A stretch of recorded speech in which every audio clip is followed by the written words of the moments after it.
Call to order the Salem Housing Authority for December 9th. If the recorder would please call the roll. Commissioner Tessler? Present. Commissioner Nanke? Here. Commissioner Clausen? Here. Commissioner Dickey? Here. Commissioner Thomas? Here. Commissioner Bednarz? Here. Commissioner Clem? Here. Commissioner Hein? Here. Chair Bennett? Here. If you'll join me in the Pledge of Allegiance. I pledge allegiance to the flag of the United States of America and to the republic for which it stands, one nation, under God, indivisible, with liberty and justice for all.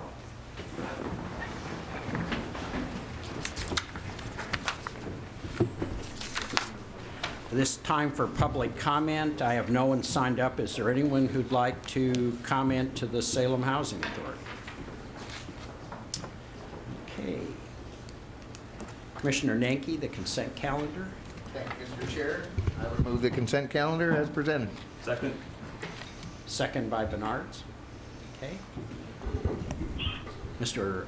Wilson, did you have any comments on the program management report or any of these other items? I'm sorry, not directly, no, Mr. Chair, on the PM program management report, but I did want to mention City Club of Salem event this past Friday related to homelessness. As you all may know, 25 emergency shelter beds are out of circulation, if you will, due to funding cuts for organizations locally.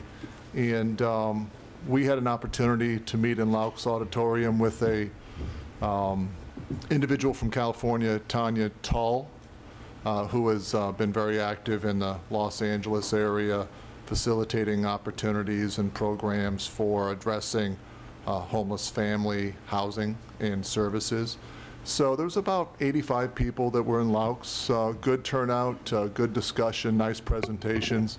You know, there's positive and there's negative. The positive side is in the city of Salem, the network that the city has through social services and housing providers provide pretty comprehensive services.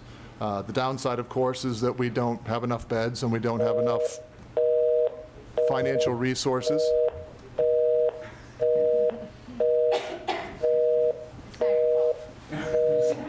Enough electricity. Right.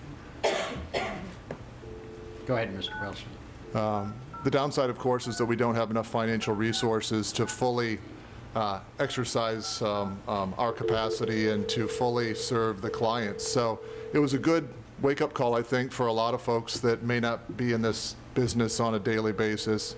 And I know that the mayor was active there and gave a brief presentation at the beginning that I think represent the city's interest very well, and don't really know what the follow-up is. There were some breakout groups. There was quite a bit of discussion and so forth, and I believe through the United Way, where I first got involved with this earlier last week, the United Way will convene a committee of folks that participated earlier last week to kind of make something out of this feedback and I'm sure try to put a strategy together, not just to address the 25 units, but to address a longer-term approach to increasing housing opportunities for homeless families. Great. And you'll be our contact person. We'll hear through you, or you'll bring someone with you to talk about this some more if there's something comes out of this. I sure will. Great. Thank you. Any questions? Okay, we have a motion on the table. All those in favor say aye. Aye. Opposed? Opposed? Motion passes. We have no other business. The Salem Housing Authority is adjourned. See you later, Alligator. You did wonderful again. And your shoes are the bomb. Oh, yeah. Oh, yeah, baby.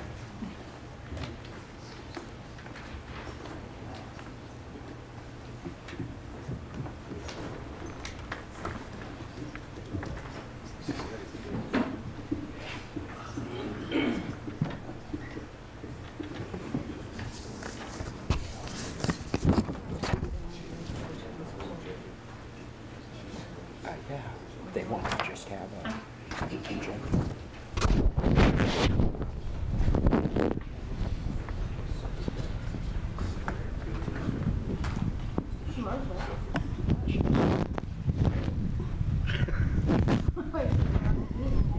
Oops. I thought she was right behind me. Thought she was right there.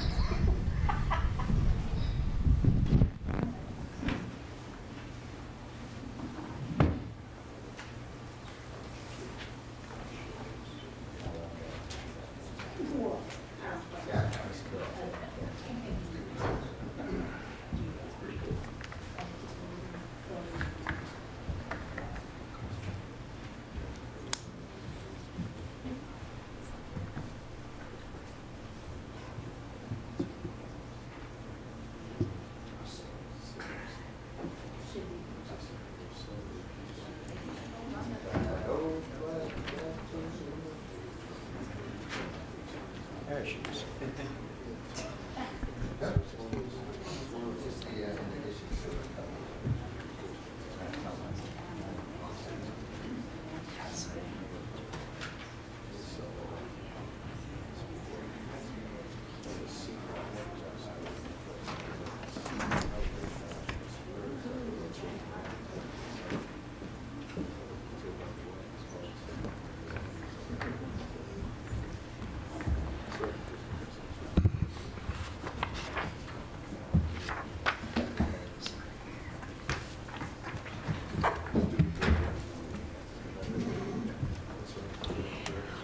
All right.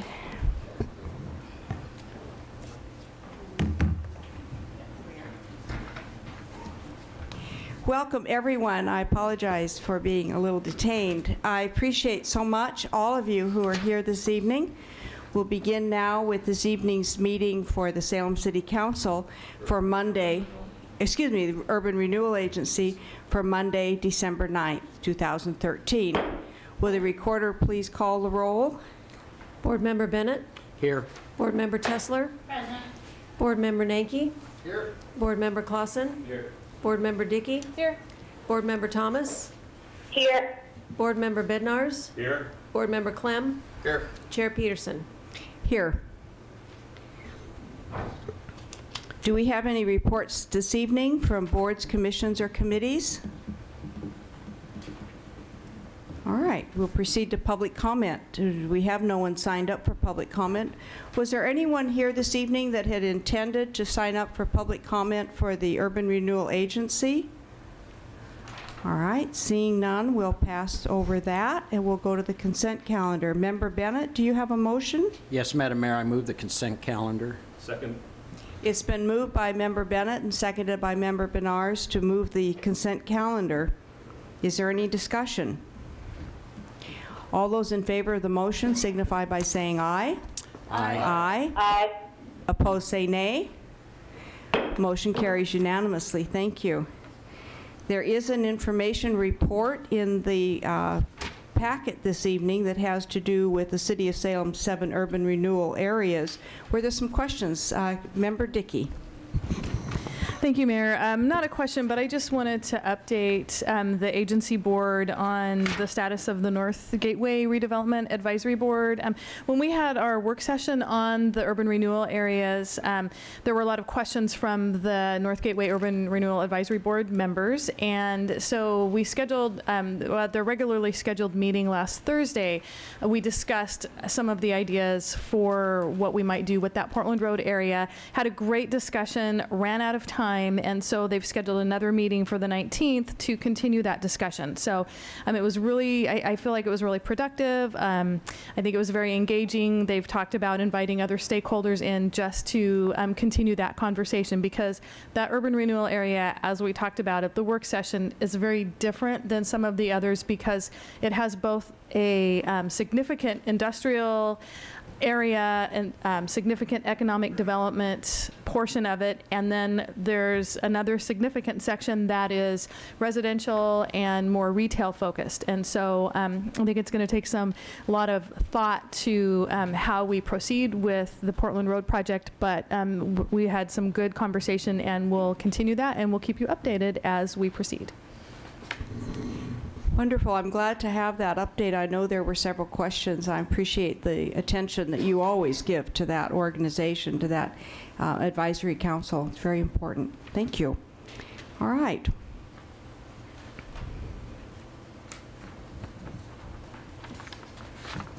We have no special orders of business or unfinished business, and we have no public hearing tonight for the Urban Renewal Agency, no new business, so this meeting is adjourned.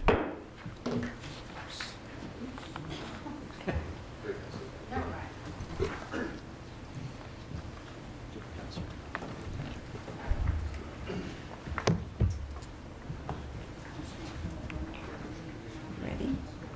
All right, I'd like to call to order now this evening's meeting of the Salem City Council for December 9th, 2013. Would the recorder please call the roll? Councillor Bennett? Here. Councillor Tessler? Present. Councillor Nanke? Here. Councillor Clausen? Here. Councillor Dickey? Here. Councillor Thomas? Here. Councillor Benars? Here. Councillor Clem? Here. Mayor Peterson? Here. Thank you. Our first order of business is the approval of additions and deletions to the agenda. Councillor Bennett, do you have a motion? I do, Madam Mayor. I move approval of additions, deletions, and revisions to the agenda, and moving item 10.1A to item 1.3. Second. Thank you. It's been moved by Councillor Bennett and seconded by Councillor Benars to approve the approval of additions and deletions and a reordering of the council agenda. Is there any discussion? All those in favor of the motion signify by saying aye. Aye. Aye. Aye. Opposed, say nay. Motion carries unanimously. Thank you. Do we have council and city manager comment this evening? I think we're going to start perhaps with our deputy city manager. Casey Duncan, do you have some Thank you, Mayor. comments? Thank you. I'd like to take this opportunity to talk about some events of late last week and this weekend. Now that it's a balmy 30 degrees outside, you may have forgotten we experienced some of the coldest temperatures on record in the past 40 years. And with that came the need to provide some shelter and warming areas for members of our community who do not have a home. And the calls came in from social service agencies early on Thursday. I spoke with our emergency preparedness manager, Roger Stevenson, and he helped coordinate with the Marion County emergency managers and helped put together a warming shelter at Marion Park, which served about 300 individuals with the efforts of 87 volunteers, some of those from our CERT programs. And I've asked Deputy Chief Jim Stewart and Emergency Manager Roger Stevenson to speak a little bit about that effort and what we're doing with regard to warming shelters.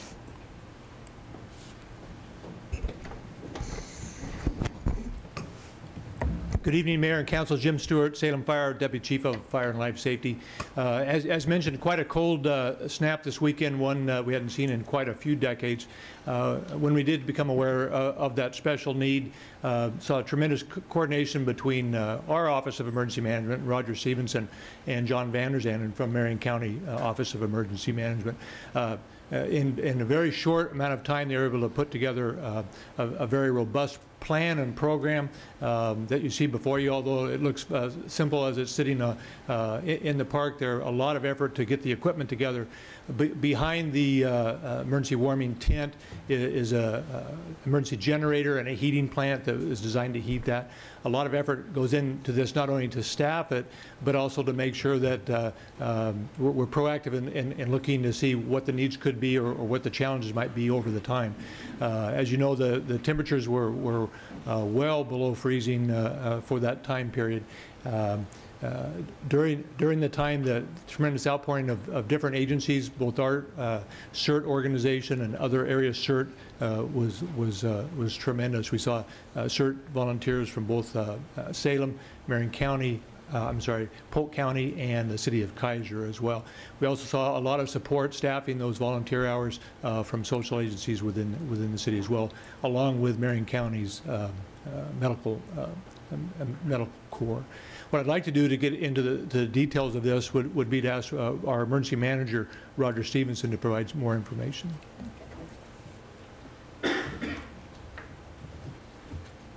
Good evening. The details that we can look at in this is that we started at 1:15 on Friday afternoon, after starting early in the morning in the middle of the snowstorm. I've never put up a tent in the middle of a snowstorm before, but that was kind of an interesting phenomenon. The tent belongs to the Marion County Medical Reserve Corps. It was purchased with State Homeland Security grant funds a number of years ago, and it has been deployed at various locations. And we decided that it would be a good idea to try it in the winter. We had never tried the heating side of it, but we knew it would work. So in trying to fill that need, we also gathered up volunteers from across the county. One VISTA volunteer who did all of our staffing from home in Corvallis, actually. It was all remotely done. By sending in and getting this, we had folks on 24-hour shifts, 4 hours apiece, and they covered the entire period up until 8 o'clock this morning. As the chief mentions, we serviced more than 300 or about 300 visitations to the shelter. Most of the folks that were visiting, I interviewed a number of them, and a number of the social service agencies were very happy to have that thing and warming shelter in their neighborhood. Would there be any other further questions on this? Councilor Tesler. I just wanted to extend a heartfelt thanks to you and to the Medical Corps. I do know a lot of people who are involved with that organization, and they volunteered down there. And a lot of private citizens also volunteered their time, and they did volunteer around the clock.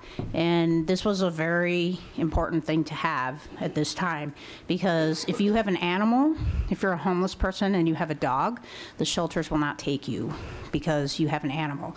And many homeless people do have dogs for protection. And so you had little crates outside for their animals. They were kind to their animals too. And they took care of the people that came, and there wasn't any hassles and there were no problems. And I think some people really learned some things about some people this weekend, and I think that was kind of a good thing too. So I really, really wanted to thank you and your corps of volunteers for doing that, because that was a necessary and needed thing. So thank you. Councilor Clem. Thank you, Madam Mayor. Roger, good report. Thank you for helping care for these folks. What about tonight? How many more? Is it shut down now, or is it still operating? And we demobilized tonight because the temperatures are rising beyond that 25-degree number. Okay. And we'll continue to be watching the weather. However, we certainly hope this never happens again on our process. Sure. We can put up the tent again, or we could use some other alternatives that would be kind of quick alternatives to do it. If it's a short duration, mostly it has to do with duration and depression in the temperature that we worry about. And is there coordination going on with the Red Cross and other agencies just to open facilities up for warming? Red Cross typically does not do warming facilities historically. Okay. And they have had, in turn, with their decrease in donations, they've had to pull back and get back to their core mission, which was originally working in disasters and with fire-related situations where folks are displaced from their homes. So typically they do not do that, and we're certainly going to be in conversation with them in the future regarding what we see in Portland on a contractual basis. Sure, sounds great. Councilor Nanke. Thank you. Thank you, Madam Mayor, and thank you, Roger. I mentioned to Councilor Bennett last night to make sure we had something to where we could find out what was going on and how deployment worked and everything else. Sunday morning, I was down at the street church, and one of the gentlemen said the generator actually died. Did we lost the 220 side or something? One of the situations on this generator is that there's numerous various switches and so forth that protect it, if you will. And one of those went overload, and we had to find the little button based behind a panel and down and looking at a switch, and then flipping another switch to be able to get it back on again. But it was on within half an hour. Okay, excellent. But he was right. It did go down. He said there was still working, but it just lost the 220. That's right. It did lose one of the legs of the 220. All right, thanks. And if I might just add one other positive that's come out of this event is that on Friday, the Community Action Agency Director Teresa Cox has organized an opportunity for all the service agencies in the community to come together and talk about the resources available and what we can do in working together to ensure that these services are provided when we have these types of weather events in the future. So, Because it's early in the season. Roger, I'd like to say a heartfelt thank you to you and to all the volunteers. You are always at the ready, and we appreciate so much the hours and hours and hours of training that you and all of the volunteers have received so that we as a city can respond properly and quickly. It is a great comfort, really, to the entire city to know that we have that kind of emergency response ready to go. Thank you so much for being out there. I know it was bitterly cold. I was out Friday night myself, and I'll talk about that in a minute, but it means a lot to our city to have that kind of response. Please pass on to all the CERT volunteers our heartfelt thanks for their service. Certainly. Thank you, Mayor. Thank you. Other councilor comments? I have a couple of comments to share. One is a heartfelt thank you to the Union Gospel Mission. I visited on Friday night. I knew it was going to be very cold just because of the weather forecast, something like 17 degrees, I think, and wanted to really just thank the volunteers there. And I want to tell you, if you've never had a chance to visit the Union Gospel Mission and to really see the services that they provide, it is encouraging. And in fact, I just felt humbled going in and seeing how hard the volunteers and the employees were working there. It was more than a capacity night. 250 individuals were there. More were probably still coming. They were serving dinner. People were preparing, for the evening and for the night. And I just want to say publicly to the Union Gospel Mission and to all of the people in our community that support it financially and with volunteer service hours, what a tremendous resource that is for our community, and what a great service they were doing that night. It was a long, cold night for a lot of people. We have several other shelters and missions in the community, and I want to say thank you to them as well. We were meeting with them and working with them last week on emergency shelter issues. And we're very fortunate in this community because of the way people respond, and Friday night was certainly indicative of that outpouring of help for those less fortunate. I have another announcement. Councilor Bennett, do you have one? All right, come on, jump in. As long as we're thanking people, I really want to acknowledge the work done by Mark Bechtel and his entire street crew. I really thought they did a remarkable job. I was out Friday as the snow began and was able to get back to work and then home, and felt lucky. And those guys were out beginning Friday night all weekend, really doing a great job keeping our streets passable. They certainly made I live close into downtown, and certainly made that entire area really useful, beginning immediately Friday night and then Saturday morning. It was pretty amazing. They do a great job, and don't get to do it very often, thank goodness, but when they do it, they did it right. They do an outstanding job, and in fact, thank you, Councilor Bennett, because we actually have photos from Friday night. I had a chance to go over and visit with the Public Works people and watch some of the crews at work and some of the equipment, because I always love looking at the equipment and watching it work, and went out and spent about an hour or two out at the shops, and we have some photos and some things to tell you about some of the people that work out there and some of the innovative systems that they've created. And I'm going to ask Peter Fernandez, Head of Public Works, or Mark Bechtel to help me a bit, because I don't remember names right off the bat. But would you, Mr. Fernandez, could you just explain, maybe flip back to that first one?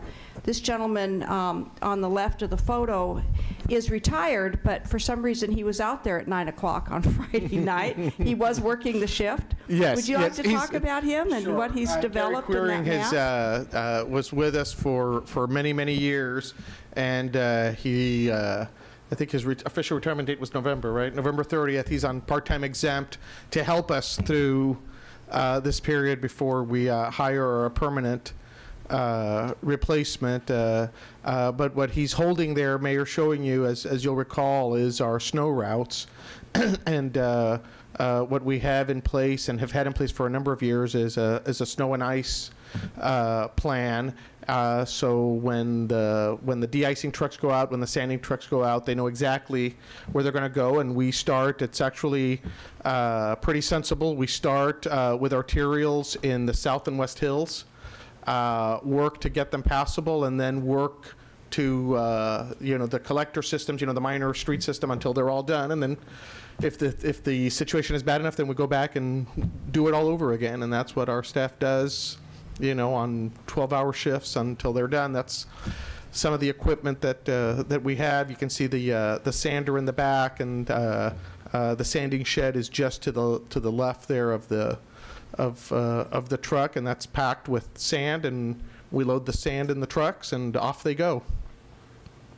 And you load the sand in the trucks, and I'm standing there in front of the de-icing tanks, and we do that in a collaborative effort with Marion County and ODOT, and everybody shares the fuel or the de-icing liquid, but it's all sorted out and everybody pays their share at the end.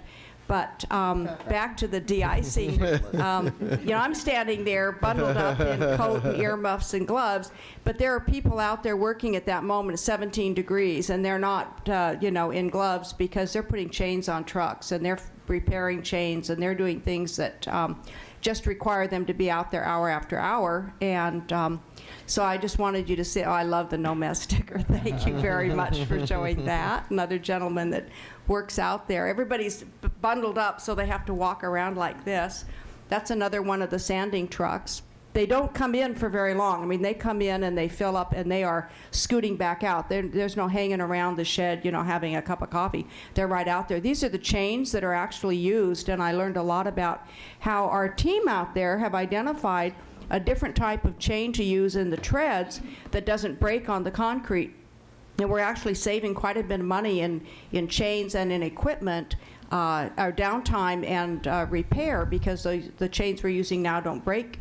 The gentleman that you see, and that's the chain right there on the table, are two people who are seasonal employees, and they are dedicated to making those chains get put together right and stay together right, and they're working, I told you, without gloves on, because that's the way you do those chains out there. So really heartfelt work that they're doing. And that's Bruce Hildebrand, who's in charge, I believe, of the entire operation at that moment out there that night. Is that it? Yes. Back to the chains. There we are. That's it. Great. That's it. Yay. Well, thank you to Public Works for allowing me to come out and, show and tell, but it's a great help, and I encourage counselors, if you have a chance sometimes, to go out and see these operations. I know many of you have done that in the past. You've been on council longer than I, and it gives you a lot of appreciation for what people are actually doing. Most of the people that were out there that night were working until 2, 3, 4 in the morning until another shift would come in. So I appreciate the work that they were doing, and again, the streets were cleared in an orderly way. Councillor Nanke and then Councillor Clem. Thank you, Madam Mayor. Just going back, there was a time when we had like 1 or 3 plow units. What do we have now? I think Mr. Bechtel is going to enlighten us. Because I saw a new scoop on one that looked brand new on Friday, looking down from the conference center. We've made a couple of investments. Mark Bechtel, Parks and Transportation Services Manager. Yes, you're correct. When you first came on council, we had 3 plows for a city our size. Since then, we now have six plows that we attach to heavy dump trucks, a total of 8 sanders, and we have 2 small tanker trucks with de-icer. All of our trucks carry de-icer and can spray it, but we have 2 trucks that are dedicated to just de-icer. A small V plow, we can always turn our grader into a plow. So we have considerably more capability than we did back in 2003 and 2004. Portland has 55 plows, so keep that all in perspective. We have 8 blades, but we're prepared, and we're prepared to work day and night to keep the community moving. Excellent. Thanks. Great. Thank you. Councillor Clem. Yes, thank you, Madam Mayor. Yeah, I think I would join you in applauding Public Works. They don't have a fan club or a website or anything, but it's great to applaud them because while we're all hopefully at home, warm, there's a couple hundred people running around making sure that we can get to work the next day, so it's great. I also just wanted to add on to your nice presentation the tremendous work done by the water and sewer crews with broken pipes. Neighbors down the streets, broken pipe. City was there to help, obviously with plumbers and other things, but and the parks crews were out today making sure that the surfaces were non-slippery as could be. And so not only Public Works, but road crews, but also water, sewer, and parks folks are also deserving big applause and respect through that new fan club for Public Works. Great, thank you. Okay, other comments, councillor comments? All right, thank you very much. 1.3. We've reordered tonight's agenda a little bit, and we've moved up an item that was previously toward the end of the agenda. It's now 1.3, and it's the introduction of the Mayor's International Council. I'd like to distribute this sheet, one for yourself and one for each of the councilors there. One for yourself and for the three people there. For those of you in the audience that might not have known about the Mayor's International Council, the City Council authorized the establishment of an international council this summer, and the purpose of the council is to recognize, celebrate, and promote the diverse and international culture of the City of Salem. The council highlights positive contributions in the area of cultural and international relations in Salem. It recognizes residents and organizations that make the City of Salem a member of the global community, promotes cultural awareness and understanding for the enrichment of the community, indirectly assists in attracting international businesses that value an intercultural community, and acknowledges and appreciates the value of diversity. Now, I'm going to try to do this remotely, but it is indeed my honor to be able to recognize individuals from organizations that we have invited to hold seats on this, the inaugural Mayor's International Council. We call it the Mayor's International Council, but I really do want the council, the entire City Council, to know it's your council, and it's only with your blessing and your encouragement that I've been able to move forward and to do this, to bring together the marvelously diverse members of our community. So I'm happy to introduce tonight, and I'm going to call names and ask if you'll stand up when I call your name. Excuse me. And this is not a priority order, it's just the way the list is. First of all, though, our chair, I'd like to acknowledge Michelle Vlach-Eng. Michelle is a lawyer here in Salem and whose family is from Hawaii and from China, and she's been a very important member of the organizing group for establishing this international council. Jaya Srinivasan is here, and she represents INDUS, the India-U.S. Friendship Association, very active here in Salem. Jose Gonzalez with the Latino Business Alliance. Yes, with his little one. Thank you. David Anatuk with the Oregon Marshallese Community is here. Eddie Gamabon from the Greater Filipino Association. Shinabon Taylor with the Confederated Tribes of Grand Ronde, and also Catherine Tom, who's a tribal council member for the Confederated Tribes of Grand Ronde, who will actually be the council member. Benny Williams is here, represents the NAACP. Mr. Williams. Levy Lopez represents Mano a Mano. And I think is that everybody? And Michael, oh, I'm sorry, Michael from represents our Korean sister city, Gimha. Thank you so much, all of you. We appreciate your service, your willingness to serve. The work ahead of us, I think, is going to be exciting. It's going to, I believe, really, it already is, putting Salem on the map, certainly in the state of Oregon. I'm already being contacted by mayors in other cities wanting to know how we did this and asking to model after this, and I'm encouraged by their interest and their readiness to reach out and embrace the cultural diversity in their communities. So with that, I move for the City Council to accept the appointments of the individuals to the Mayor's International Council for the City of Salem. Second. Thank you. It's been moved by myself and seconded by Councilor Dickey and Councilor Tessler and Councilor Bennett. I appreciate so much the support that our entire city and the city staff is providing for this council. Motion passes. Thank you, every one of you, for serving.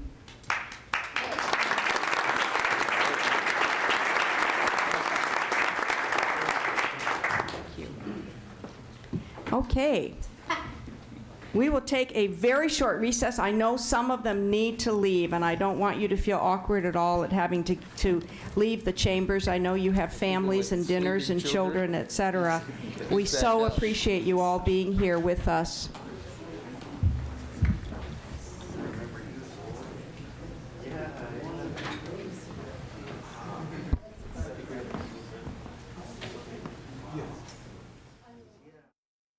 Wrong, Mr. Deputy City Manager, but I believe that we are tabling that until a date to be determined. Until a date to be determined. Yeah. Okay. So if anyone is here this evening that wanted to address that issue, we apologize if we have drawn you out of the comfort of your homes and into the icy streets tonight to come down and talk about that. You will be well noticed when we do put that on the calendar. Yes, Mr. Fernandez. Mayor, if anybody is here, if they would give Mr. Bechtel their name and email address, we will make certain that, if we don't already have it, that we will email them well in advance of the hearing and make sure that they have all the information that we are providing to everyone.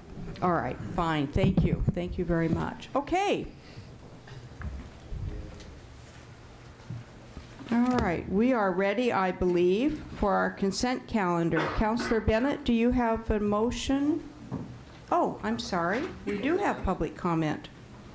We have 3 people who have signed up. Richard Foote, are you here this evening? Thank you.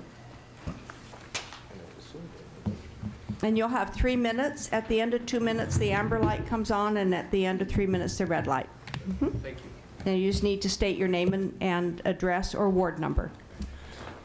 I'm Richard Foote. I'm the owner of the Oregon Crepe Company.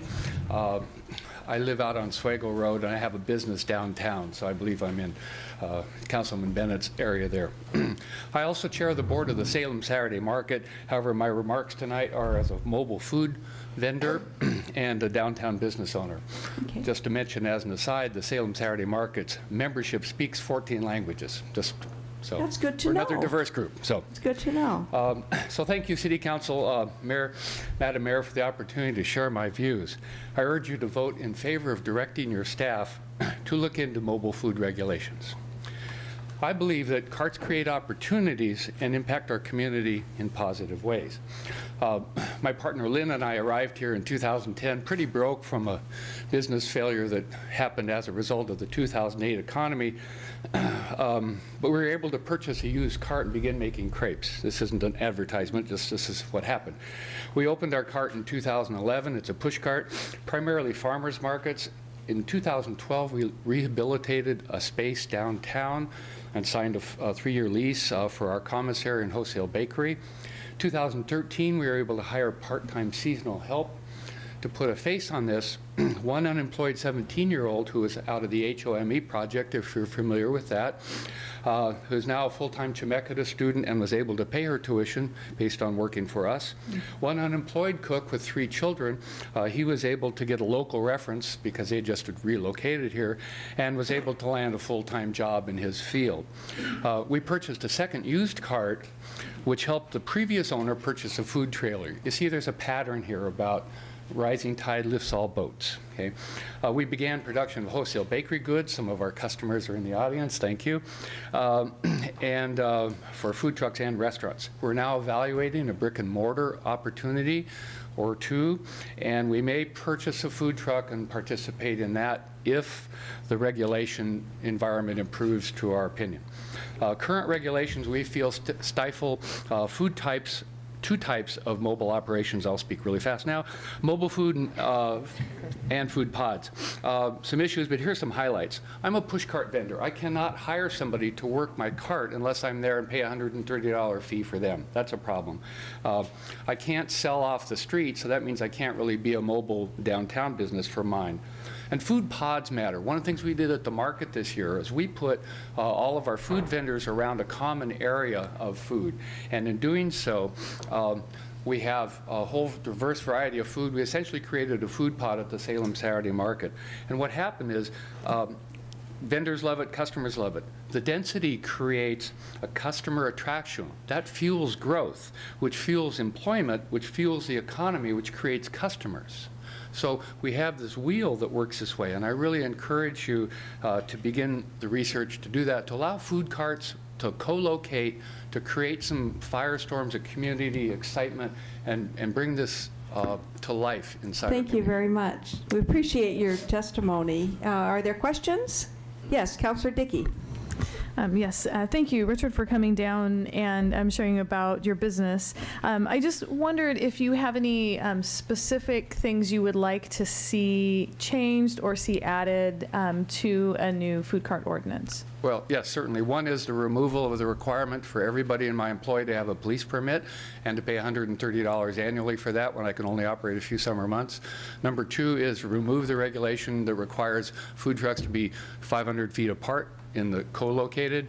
And the third, to remove, which I didn't get to because of time, the opportunity to stay in one place longer than 6 months. If any of you have ever relocated a business, you know how risky and expensive it is to move and hope that your customers will follow you. We had that opportunity. One of our food vendors moved 3 booths down. It took him 3 months to recover at the market, to recover his, because people walked right by him. Forcing people to move every 6 months is detrimental to their success. Thank you. Thank you. Were there other questions? Okay. Thank you. Appreciate you coming down. Councilor Thomas. Yes. Thank you for your testimony. That kind of helps me a little bit to understand that since I'm not there. My question for you would be, since you have your food cart, do you feel that these regulations and things were changed? Would it help you to be more stabilized? And also, do you think that it would help you to maybe eventually move into a stable building, so that would also help you with the employment of young people and other people that may need jobs or whatnot? Yes, it would, Councilwoman. I have in 2 ways. One is we are looking at a brick and mortar issue, but because it's a considerable capital expense, and for us to have a mobile environment to be able to sort of market test various areas is very useful for us. Also, the fact that some of my customers are food carts, because we operate a commissary and bakery, the better they do, the better I do, and the more people I can hire to make things for them as well. So we think it would be a definite advantage to do so. Awesome. Thank you. Thank you. Mm-hmm. Thank you very much. Eduardo Casa. Welcome, Mr. Casa. You'll have 3 minutes. At the end of 2 minutes, the amber light comes on. At the end of 3 minutes, the red light. Thank you. My name is Eduardo Casas, and I've been resident of Salem for 30 years. So I started my first business in Portland, a taco truck. So we decided to start our business in Salem because we live here. So eventually we opened 2 restaurants and a new market. So all of a sudden we lost our market, and I've been forced to close my 2 restaurants because of the crisis, you know, and then we end up with having 2 taco stands and a taco truck. And the problem now is that we got to move every 6 months. And then sometimes the owner of the property doesn't want to let you stay there no less than 6 months. They want to have a contract at least for 2 years. And actually, sometimes they wanted to get paid for the 6 months, the whole 6 months, and we don't have the money to afford that. So then there's no future for us because for the last 10 years on a taco stand that I had, I was there for 11 years, and all of a sudden, one of the owners didn't list me no more the spot. So I had to force to find another spot, and I lost my customers for 7 months. So now I start back again on the same area, but a different address, and we start looking for money. I mean, we're not making any money because we lost our customers for 7 months.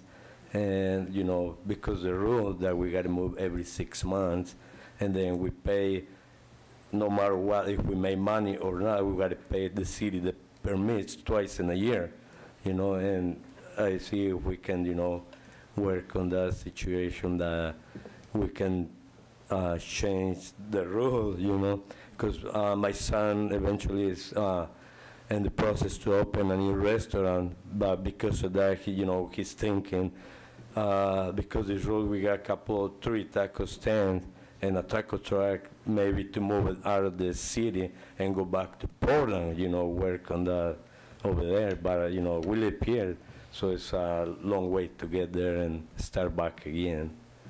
And that was my worry about, you know, to move every 6 months. You know, I would like to see if we can pay a little bit more extra money, but I hope we can stay there for as longer than 6 months, you know, because every time we got to move, we got to pay to the owners deposit, and sometimes they ask for 2 months in advance, and that would be every 6 months, and it's hard for us to do it, you know, and that's all my point that I came here tonight. And thanks for hearing my conversation. And that's it. Are there questions for Mr. Casa?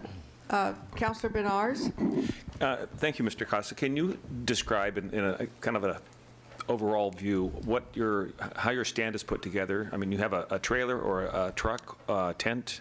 I got taco truck, driving truck, and a taco stand, mobile food unit. The push cart. The push cart. Yeah. So when people eat this food, are they out just in the great cold weather or the rain that we get? Oh yeah, you know, we've been doing it for the last 11 years. We've been doing it next to a nightclub on Portland Road, and our operations are only on the weekends, Friday, Saturday, Sunday, from 5 to 5 a.m. If you get there around 3 a.m., you'll see around 50 people that are coming out of the nightclubs and having tacos. Even in this weather, they're still eating there. Yeah. Yeah, you'll be surprised that you see a lot of people around it. Yeah. I'm from my point of view, I was trying to figure out why we have the limit on the 6 months. And what I've kind of heard from some people is that after a period of time, people have a tendency to set up a larger and larger facility, which has the tents and then come extra tables and so forth. I'm guessing that that's the reason. I don't know what the logic is, why it was put in effect. But that's why I'm going to asking you, how do your people, they just stand around and eat their food? Yeah, they eat in their cars, or they just stand up right there, you know, listen to their car music, and they're enjoying, you know, having dinner around 3 a.m., 4. I think I'd rather be sleeping. Thank you. Yeah. I have one quick question for Mr. Casa.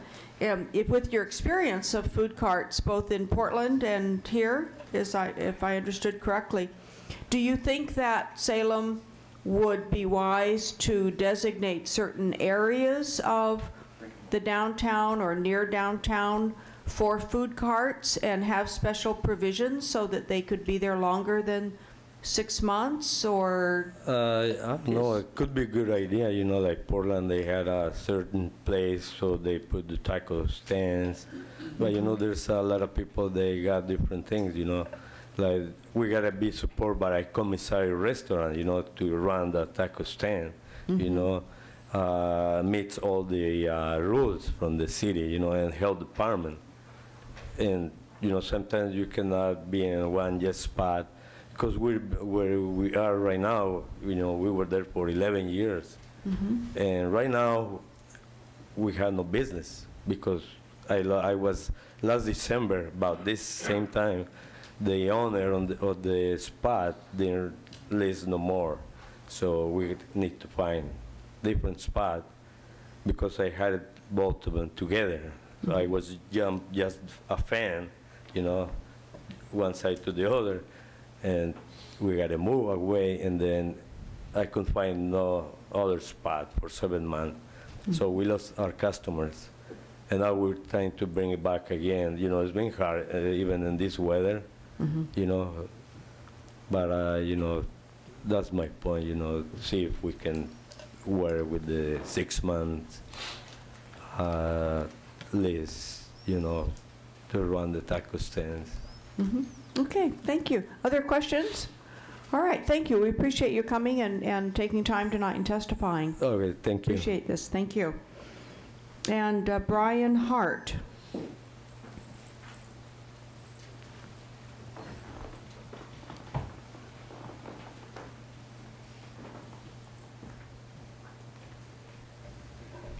Good evening. Hi, Welcome. good evening. And you have 3 minutes. Okay, thank you. So my name is Brian Hart, and I am in Ward 1. I live downtown. And I don't own a food cart, and at the moment I don't plan on owning a food cart, but I am a big food cart fan. So I'm on the point of view of just citizens that like food carts. So I have some reasons why I like them and why I'd like to see some changes to make them more attractive to be in our city. First of all, just the cultural diversity that you can have with food carts, and especially grouping them in the pods. It gives people an opportunity to visit different nationalities and regions of different countries in one spot, which makes a very unique experience. I also think that some of the opposition might be from other restaurants, from brick and mortar restaurants, but to me it's a different kind of an experience. When you go to a food cart, it's either when you're on the go, or again you want to experience a lot of different cultural things at once, but it's not a place that you go to have a beer with some friends and have a restaurant where you can talk. I mean, it's a different thing for me. And so it's not going to affect my decision to go to restaurants versus food carts. And I think that will be a sticking point sometimes for business owners. I did talk to the guy that runs the Food Cart Portland website, because everybody knows that Portland's one of the capitals for food carts. And I talked to him about restaurant owners and how they've dealt with things in Portland. And there's a lot of cases where restaurants actually do better when they're near food cart pods, because it just brings more foot traffic into the area, and then you might discover a restaurant that you didn't even know existed. And even he was talking about in Sacramento and some other areas that aren't as big as Portland, because Portland's kind of known for food carts these days, that when they would have truck fests or different places like that, restaurants would have their best business of the year during those festivals. So I think it's a good thing. I'm also in favor of basically having food carts in the downtown area especially. I think that any time you can increase foot traffic in your downtown core, it's just good for all business. And like I've already talked about restaurants, but it's obviously good for all other businesses, because just getting people to gather downtown, especially the millennials.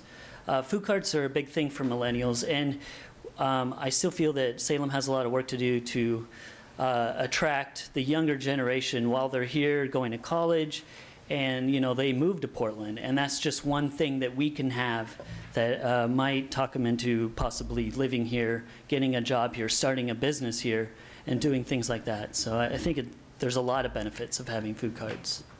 Thank you very much. Are there questions from councilors? All right, thanks for coming down for testifying tonight. Appreciate that. All right. Now we're ready for the consent calendar. Councilor Bennett? Thank you, Madam Mayor. I move the consent calendar. Second. It's been moved by Councilor Bennett, seconded by Councilor Tesler to move the adoption of the consent calendar. Is there any discussion? All those in favor of the motion signify by saying aye. Aye. Aye. Opposed, say nay. Motion carries. Thank you. We'll move to public hearings. Does the recorder want to introduce item 4A? The City Council will now hold a public hearing for the purpose of considering adoption of Ordinance Bill Number 3113, adopting the remaining chapters of the city's proposed new Unified Development Code. Failure to raise an issue in the hearing in person or by letter, or failure to provide statements or evidence sufficient to afford the decision maker and the parties an opportunity to respond to the issue precludes an appeal to the Land Use Board of Appeals on that issue. Any participant may request an opportunity to present additional evidence, arguments, or testimony regarding the proposal. The City Council shall grant such request by continuing the public hearing or leaving the record open for additional written evidence, arguments, or testimony. All right. And we have a staff report, I believe. Yes, Welcome. You do. Thank you, Mayor. City Councilors, Bryce Bishop with the Planning Division. I'm here tonight to give you a brief... Could you speak up a little bit, please? Give you a brief presentation on the Unified Development Code. And what is the Unified Development Code? It is the city's multi-year project to reorganize and streamline and update the city's existing zoning and development codes, which haven't had an update since 1983, so it's been over 30 years, so it's well overdue for a cleanup. And so, and so what does it do? We're trying to achieve with the Unified Development Code a reorganized and reformatted code that is clearly written, that is internally consistent, streamlined and concise, and something that is going to be more easy for staff to administer and for the public to understand and to use as you go forward with the development process. And so currently our development standards in the code are distributed through the zoning code, the subdivision code, which is the code that deals with land divisions and how you divide land, and then we have public works standards. So all of those standards under the UDC have been brought together, renumbered and just reorganized, so it's going to be easier to use the code and understand it. So the review process for the UDC, it's been going on for over 3 years. In order to help staff with this process, a Citizen Advisory Committee was created, which we called the Unified Development Code Advisory Committee, and that consisted of the Planning Commission, a couple City Council representatives, and members from the public. And so over that 3.5-year period, the committee met with staff for over 30 meetings, and public meetings, and we walked through each of the chapters of the UDC as they were completed and made ready for public review. Again, the meetings are open to the public, and we strongly encourage the public to attend. I think it was kind of a challenge sometimes to get people, excited to come down and engage, because, it could be some pretty dry, subject matter. But we had some stalwarts, routine, people that were there and followed us as we went through the process. And we also maintained a project notification list of over 150 individuals, which included neighborhood organizations, just general public, and then members from the different community organizations and professionals that use the code on a day-to-day basis. And we also had the meetings on CCTV, which is a nice benefit. So if you couldn't make it to all the meetings, you could also sit at home in the comfort of your living room, watch that exciting UDC meeting, or stream it live on the web. And then we also had a project website we created, salemcodecleanup.net. We created that as a clearinghouse for information about the UDC, so you could go and sign up for updates, follow along in the process, and look at the individual chapters as they were ready, and then be informed. So as staff and the committee worked together on this code update, there were some guiding principles that we established early on to help us, to help guide our task and to keep us on track. And so the first one we established was whenever possible, we wanted to keep it policy neutral. There are some exceptions where we deviated from that policy neutral principle a bit, but for the most part, when you look at the UDC, the majority of what is in there today is what you'll, in the code today, is what you'll see in the UDC, except it's been moved around and improved in terms of its organization and how it's stated, so it'll be more clear and understandable. Another of the principles was make changes where necessary to conform with legal requirements, to clarify language, simplify, use fewer words, just kind of clean up the over-verbose stuff. Implement current practice, and then finally, where there was a gap in the code, where there was a standard that was needed but there wasn't currently one in place, we would fill that gap. And so out of the entire UDC, it's about 1,100 pages long, and so there's many, many, many changes throughout that entire document, for improvements to make things easier to use and understand. But, rather than getting into that, I have some examples of those in the staff report that are identified in both the Planning Commission and the Council report, but I just wanted to focus on, the three of the major changes that represent some of the biggest improvements to the code. The first one is we established a new classification system for how we allow uses in our zone. So the method that we use today to identify uses that are allowed is the 1987 Standard Industrial Classification System. It's this thick manual that was established by the federal government back in 1987, and it was for the purpose of government statistics and economic forecasting and modeling. And while it is good for that purpose, there are some issues associated with it that don't make it a very ideal document for use in a zoning code. And the first one is it's not really intended for zoning. The SIC does not consider the impacts that planners and community folks think are important in terms of regulating uses together. So when you look at the SIC groupings, you could have uses that are included in a category that have very different characteristics and would fall under different categories in a traditional zoning code. So it's not really intended for zoning. There's a high degree of certainty that's provided with the SIC approach, but it's also overly prescriptive and pretty rigid. And so, there's many examples of where you can look through the code and all the different SIC numbers and uses that are allowed in a zone, and you'll see that, in one zone a use may be allowed, but then a very similar use isn't. And the reason is because that use probably fell within a different SIC number, and for whatever reason that SIC number wasn't included in the code. So you have circumstances that you can lead to logical conclusions where you have a use that's allowed, and really a similar one should be, but it's not because of this SIC system that we have.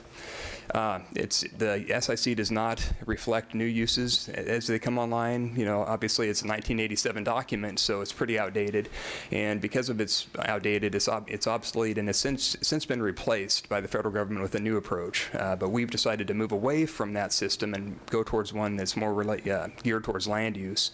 And the new system is in Chapter 400, which is the use classification chapter of the code.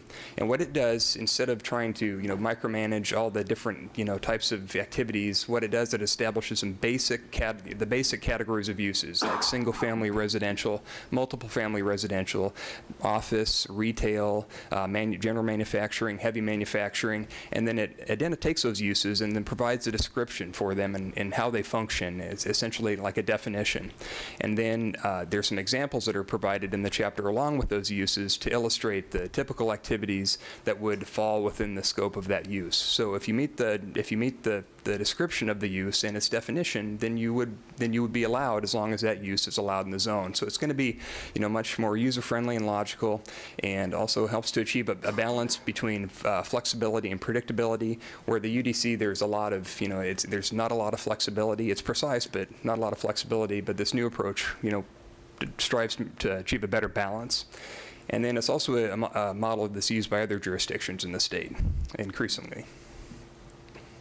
So the next big change I wanted to talk about were the changes to how we deal with setbacks in our commercial and industrial zones and in our multifamily zones. Currently, in those zones, we have buffer yards that are required. A buffer yard is just a landscape separation between incompatible uses that includes, a screening element. And depending on the difference of the impacts of uses, then the buffer yard could change. So, and currently buffer yards are based on use. So you'd have to look at your use and your neighbor's use, and if they're the same, there's not a buffer yard. But if they're different uses of different impacts, you have a different level of buffer yard depending on the degree of difference or impact between the two uses.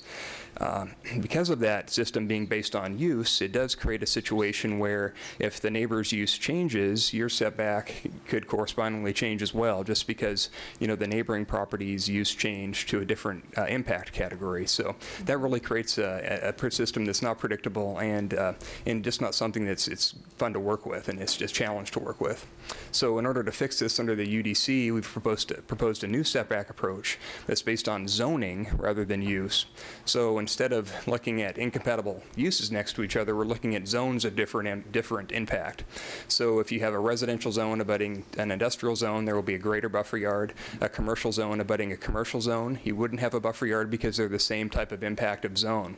And so it's a much more predictable system, and it's not subject to the change based on your neighbor's use changing, and it's a much improved way to deal with setbacks.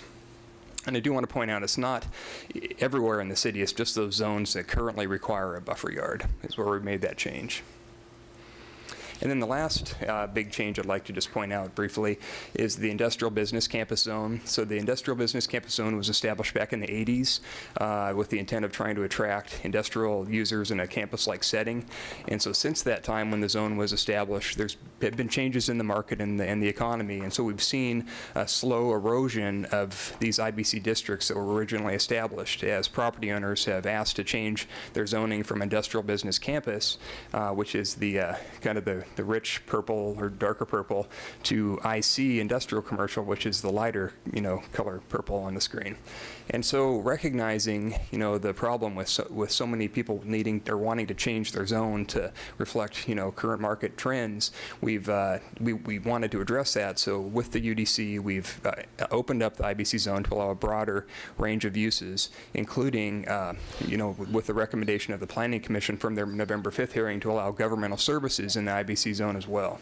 And then another thing we also did to help simplify the zone is to, clarify and simplify the development standards. So with that, I'm kind of going to wrap up here. On November 5th, the Planning Commission had a public hearing. Their recommendation for the council was to amend the UDC with an additional amendment to allow governmental services in the IBC zone, and that amendment is included in the engrossed ordinance before you tonight. Thank you. Thank you very much. Appreciate that well thought through summary. Thank you. I want to say, first of all, thank you so much to all of the citizens and the council members who served on that committee for 3 years. It was a long, hard pull. I know a lot of meetings and a lot of time spent, and I certainly do speak on behalf of the city, our appreciation for the work and the time put in on that. Yeah, we have people who have signed up for testimony. Okay, thank you. Is there anyone here representing a neighborhood association that would like to testify first? I have 5 names on the list: Corey Poole, Nick Williams, Jim Lewis, Travis Henry, and John Miller. Are any of you representing a neighborhood association? All right, then we'll just start at the top. Corey Poole. And they have three minutes. Welcome. Thank you, Madam Mayor. Thank you, councilors. My name is Corey Poole. My business is at 3100 Turner Road Southeast. I'm fortunate tonight to have Jill Picard, manager of Lakeside Village, and Adam Cook, president of Commonwealth Real Estate Services, here with me. We represent manufactured home park owners and operators in Salem, so we have a few people here tonight. Mm-hmm. I'm here to address the proposed changes to proposed Chapter 235, manufactured dwelling parks. In reviewing some of the language in there, the setback requirements create a real potential problem, especially for smaller parks on major arterials. there are a number of smaller parks, especially older parks that were maybe built in the 1960s in Salem, where to meet the setback requirement would require whole homes to be removed, i.e. if a home were to, say, need to be replaced because it is physically no longer structurally sound, or if it were damaged by fire or any other means, you know, a replacement of that home, a simple replacement, would require a variance. There are also instances where the backs of the homes go right up to the back fence pretty much of the park, and even that setback would not be able to be met. This is really an important issue. There are many parks in this city. It is a very effective form of low-income housing for many people, and they are truly viable, vibrant communities. I hope some of you have had a chance to visit some of the parks in the area. The inability to upgrade and replace homes really cuts at the throat of these businesses and these communities. If a park, a small park especially, has to lose 2 spaces at the front of the park along a major arterial, that could be a make or break for that park. And as we've seen in the news, I'm sure you've noticed, when parks close, it's really bad for everyone, everyone involved. If you have too many empty spaces, it just makes it harder and harder. I understand that the proposed changes don't actually alter that very much.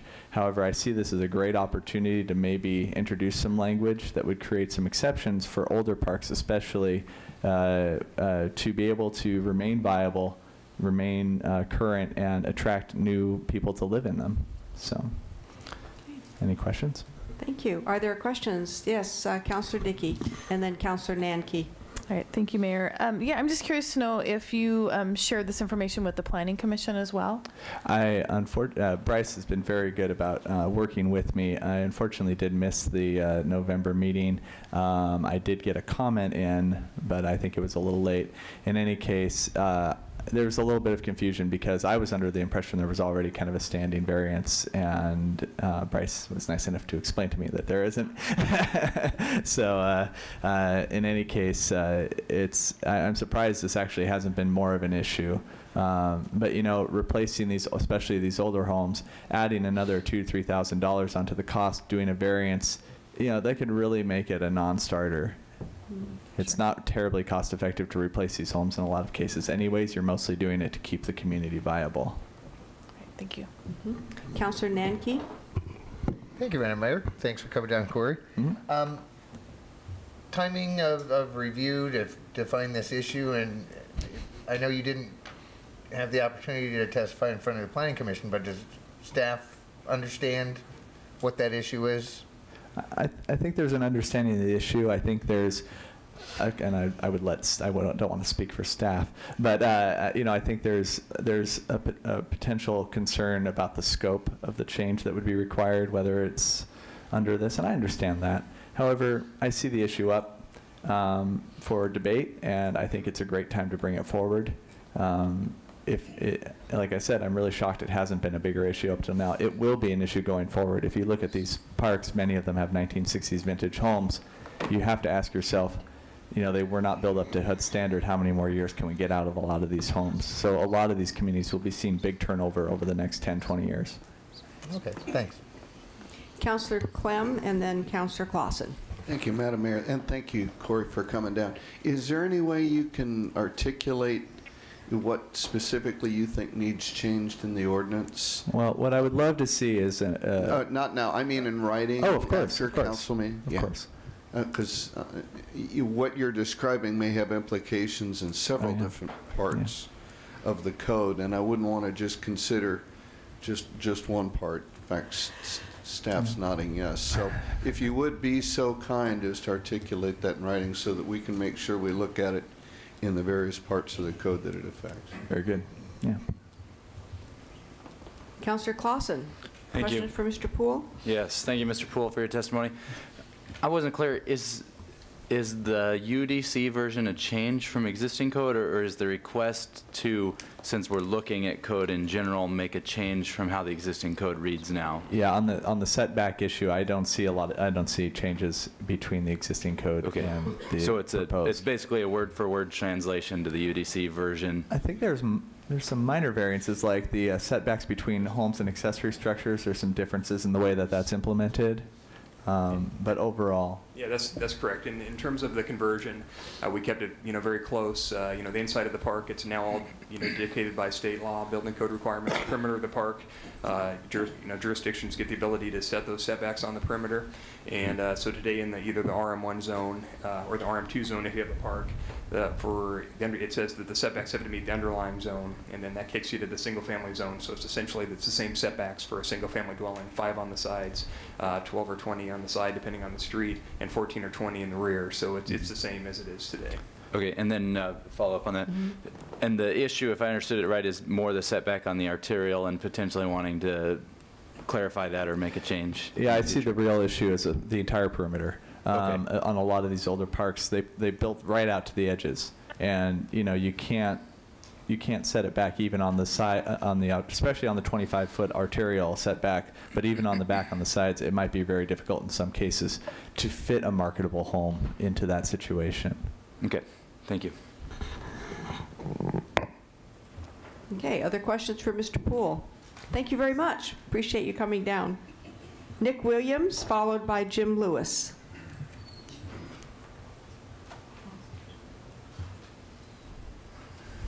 Madam Mayor, councilors, I'm Nick Williams, and I live in Ward 8 up at the end of Glen Creek.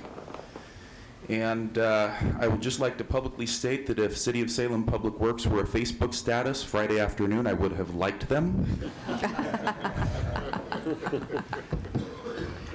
We have received no negative feedback. I'm on staff with Salem Area Chamber of Commerce, happy to serve as the Public Policy and Membership Manager.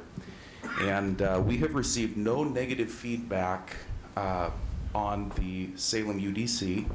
We feel as though, and our members feel as though, there are some necessary changes that need to be made. A 30-year-old code and thousands and thousands of pages, that's quite a bit to surf through. So we appreciate the work of the volunteers and in going through and providing some good perspective to getting us where we are today. One issue that has been brought to our attention, and today I'm just seeking a little bit of clarification, potentially from staff. Section 400.100, it describes the characteristics of general manufacturing. In subsections A1, it states production does not involve significant impacts on adjacent properties. So the question becomes, who makes that determination and how is significant defined? So I'm just looking for some clarification for the record to maybe make the future easier to deal with.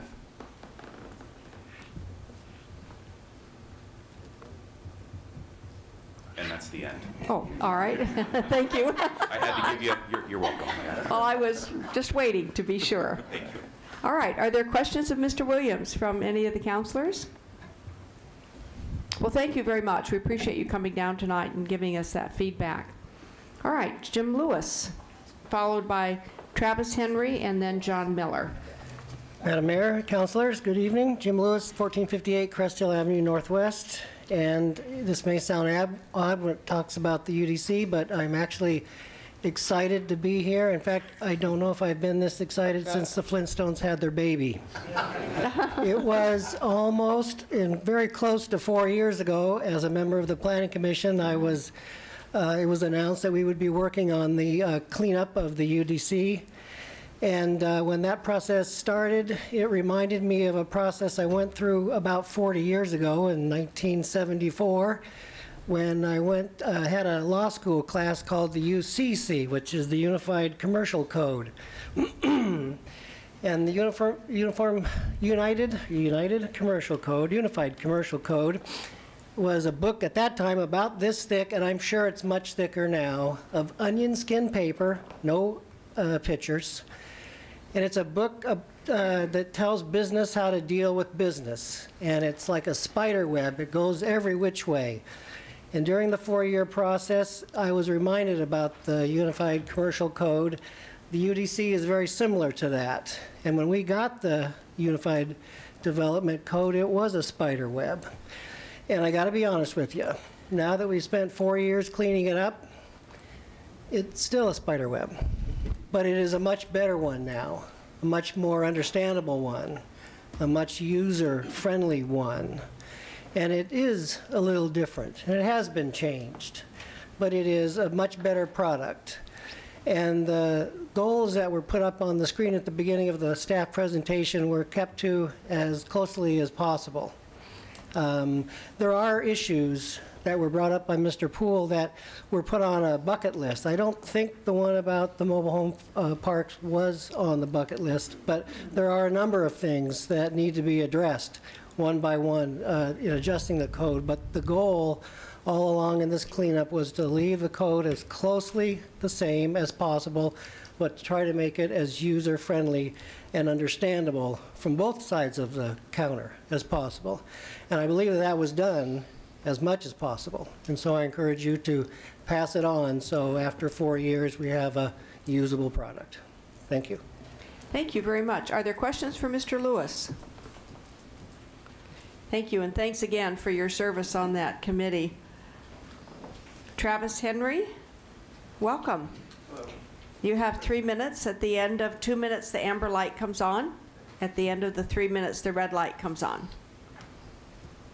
Thank you, Madam Mayor and council members. My name is Travis Henry, 4985 Battle Creek Road, Southeast. I'm the Vice President of Wildwood Mahonia. I'm submitting a letter here on behalf of myself and John Miller, who will be testifying after me. And really, just wanted to say quickly that with the size and scope and breadth of this project, it's just tremendous what Bryce and the staff and volunteers were able to accomplish in a rather short time frame. There are two issues that John and I were planning to talk about tonight that are, we just think this is a great opportunity to address them.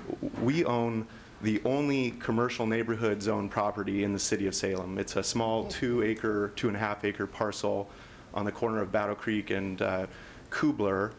And 20 plus years ago, when it was zoned commercial neighborhood, they were, it was the only property, commercial property in the area. Everything around it was single family zoned.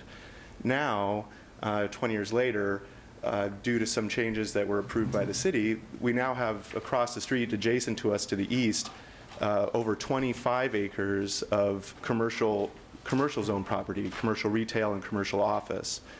And what we're trying to do is think about how our property fits into that equation now, given the change in the landscape, which we haven't really had anything to do with. One of the unique aspects of commercial neighborhood is that there's a complex matrix of square foot limitations on various uses that are permitted in that property. And what we think would allow our property to compete and be more commercially viable would be to raise the square foot limitations up to a 5,000 foot maximum, which, you know, doesn't really make us, it still conforms with the nature and the philosophy of the zone. It just gives us a little bit more breathing room in terms of the competitive advantage or disadvantage that we otherwise would face. A quick example is that if a doctor came to us and wanted to lease space in our building, or a therapist, we would be limited to only 2,000 square feet.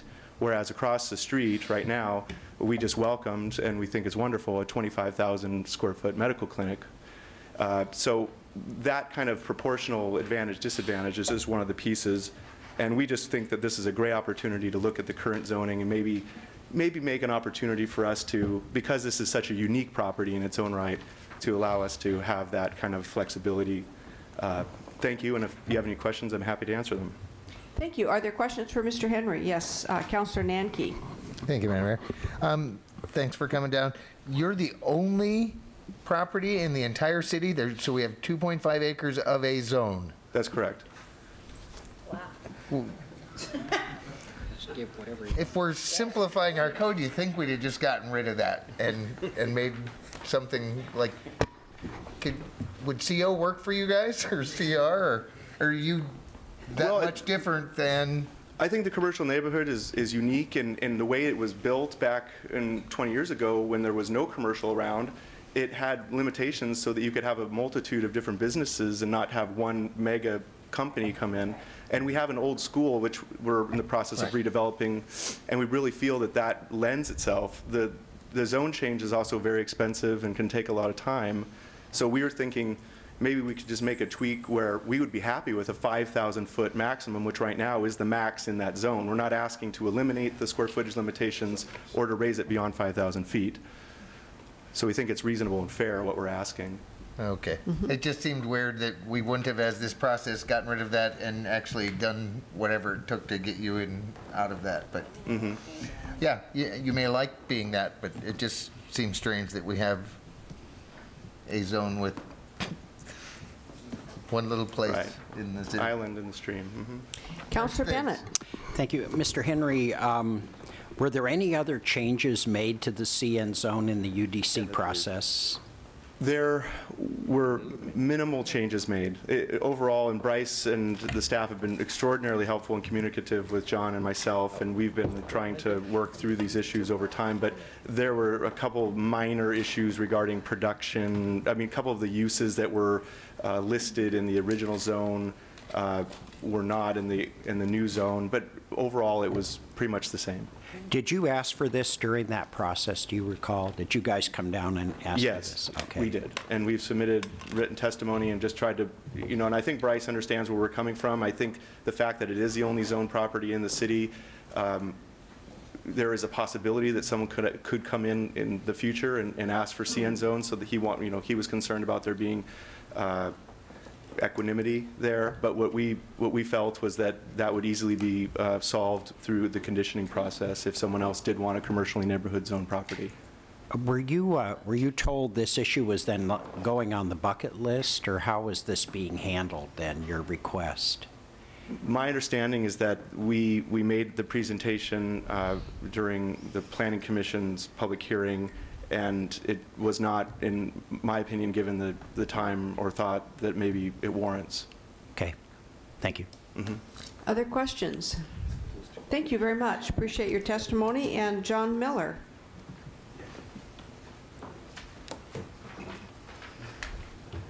Welcome.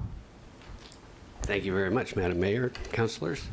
John Miller, 4985 Battle Creek Road, Southeast in Salem. I agree with the things that Travis said about the CN zone. It's an oddity, and what we're asking for is pretty darn simple in terms of just saying that if a customer comes to us and says, we're a doctor, we have to look in the code and say, okay, you can only have 2,000 square feet, and a restaurant can have 5,000, and the top level is 5,000, so the easy way to deal with it is just say maximum for any permitted use is 5,000 square feet. I think it's a fairly simple thing, and it's a good opportunity. A zone change can cost $10,000 and take 6 months, and we like our little zone. It's just become kind of obsolete in some ways, as the rest of the code has. And along those lines, Bryce has used kinder language about the old code. I think dinosaur I heard last time, and and obsolete a lot more often. And I think this is a great job. I think Jim Lewis and the commission and the committee and the staff have done a great job. I chaired the Planning Commission in '83, I think it was, when we adopted the new code. In fact, I'm on a plaque up there for it. It is not a good job that Jim had to get that done, and the code needed it. It was old and tired, and they did it quicker than we did, so congratulations. The only other change that we're suggesting is the current code in the multifamily RM2 zone allows nursing care as a special use. Special use is a real easy thing to meet. It lists a few criteria, and if you meet them, you get to do it. The proposed code makes it a conditional use, which can be months, and you have to prove a whole lot of stuff, and it's costly. And during the code adoption process, I think they went back and forth on special uses. They tried to get rid of several. They brought some back, and nursing care is a useful use in RM, because you can do retirement facilities there too, and nursing care and retirement go together well. And I think maybe the staff now agrees with us that maybe it should be brought back as a specialty use. So that's what we're asking for, and I'd be glad to answer any questions. Questions from councilors? No? All right. Thank you for coming down. Thank Appreciate you. very much your testimony. Was there anyone else this evening who had wanted to testify under this, the agenda item 4A, who was not able to get on the sign-up sheet? Yes? If you'd go to the podium and state your name. Let's have this gentleman in the tan shirt first, please, and then the gentleman in the black jacket. Go ahead and approach the podium and give us your name and address slowly, because your mayor listens very slowly, and I can write down your name and your address.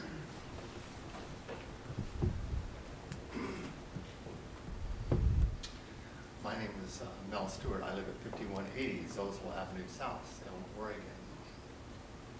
And my name is Mel Stewart.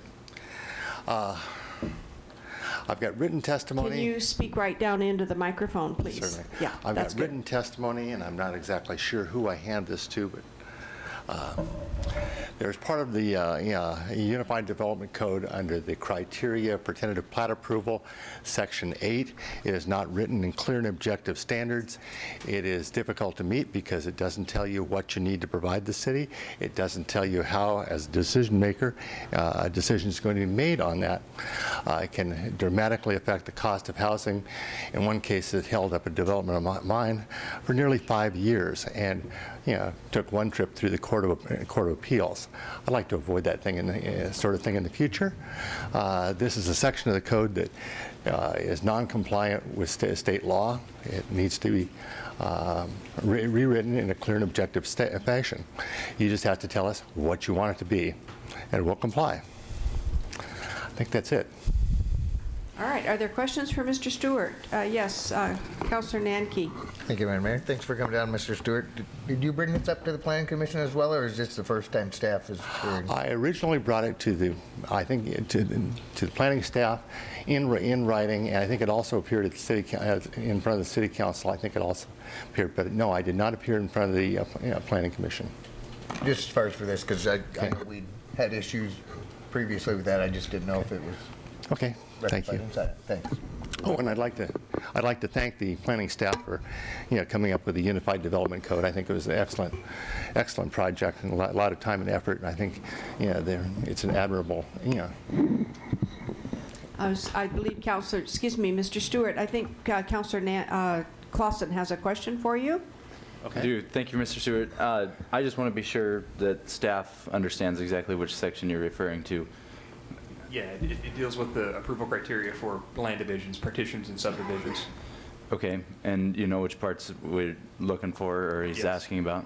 And he has it identified in it, and it's just one packet of testimony, so we don't have copies. Okay, good. I just wanted to make sure we were all, because I wasn't sure where we were at, so thank you. Thank you very much. Appreciate it. All right. Thank you very much. And there was another gentleman who wanted to speak. Phil, please. Thank you. Good evening, Madam Mayor and Councilman. My name is Adam Cook. I'm the president of Commonwealth Real Estate Services. We are a property management company that specializes in the manufactured home community management. We do it on a fee basis. I also happen to be an owner of some manufactured home communities. I personally reside in Oregon City, but we do manage 5 communities in the city limits of Salem, which total approximately 800 home sites.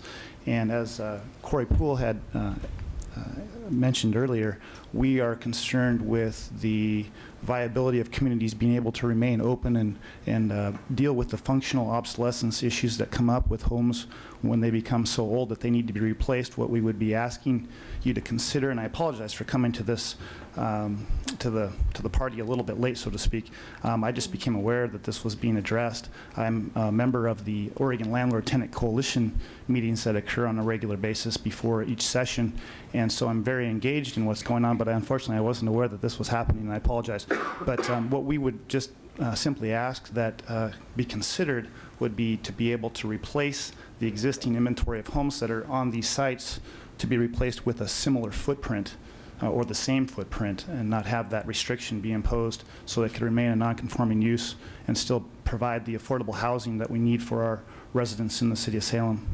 So I'll take any questions you may have. Okay, I caught your first name is Adam and your last name is? It's Cook. Cook. Cook, all right. Are there questions for Mr. Cook? All right. Well, we appreciate you coming down, and it's certainly never too late during a hearing to bring that information to us. Thank you very much. Is there anyone else in the chambers that had wanted to testify? Yes, please. Thank you, Mayor Peterson, members of the council, for this opportunity to offer a few impromptu comments. Jeff Tross, land use consultant, 1720 Liberty Street Southeast, Salem, 97302. This is certainly an auspicious occasion. I've always said it would be a cold day in Salem before we adopted a new zone code, and I guess that's what it is. There's been a lot of discussion about the way the zone code reorganizes the various zones, the way it redefines the types of uses that are allowed in individual zones while keeping the intent of the zones intact. And it's been extremely important that the new zone code consolidates all the various diverse development code requirements into one document. It's going to be an extremely useful document for the public in general, and I think it'll be much more understandable. But for my purposes in particular, I want to remind you that I think one of the most significant, one of the most important aspects of what's been done are the revisions to the criteria that apply to making decisions on various types of application procedures, in particular comprehensive plan amendment, zone changes, variances, conditional use permits. The criteria have been changed to make them much more understandable and much more practical and give a much better sense of how a proposed change might affect a neighborhood or the community in general. We've been dealing with some very convoluted, difficult to understand, almost twisted criteria for 20 or 30 years, and it's taken this long to get them straightened out. They finally are. I think we have a much better document, and a document that'll be of much better service to the public in general than the one it replaces. I have to wonder a little bit what Bryce's home life is going to be like after being required to live at City Hall for 3 years. He gets to go home after this, so please adopt this as quickly as you can, and he can begin a new chapter in his life. I'll be happy to answer any questions. Thank you, Mr. Tross. Are there questions from councilors? All right. Thanks very much. Thanks for the Appreciate you coming down. You bet. Yes, absolutely. Thank you. All right. Councilor Bennett. This is questions for staff now, Madam Mayor. Is that where we are? Questions for staff? Yes. Okay. Thank you. Thank you. Mr. Bishop, you're back on. All right. I want to run through, if I may, Mayor, just a couple of questions that came up for me during this. I was interested in the testimony from Mr. Poole and Mr. Cook on manufactured housing. What, under the UDC and under whatever remains of the old code, what then will be the status of homes on the perimeter of a manufactured home park? That seemed to be where the problem was focused. Okay. What happens when I own one, let's say, I want to trade out from my old one to a new one? Am I going to have a problem?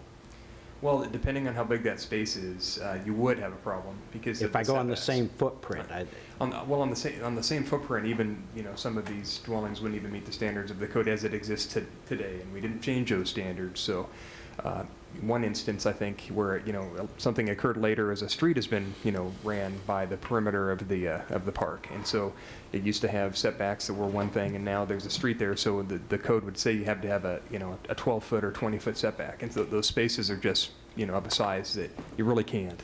You locate them on there, and what the code says today is if you have a non-conforming mobile home in a park, that dwelling can be replaced, repaired, or, as long as you meet the standards of the code, which it doesn't provide any real benefit, So essentially, you still have to meet that 20-foot setback, and so that's why you would be forced under the code today, and we didn't change it under the UDC to do like a variance, and a park owner could do a variance to all those spaces along that affected side, and then that would give benefit for all those spaces. But it is a process that they'd have to go to, and revision to the non-conforming chapter could alleviate that.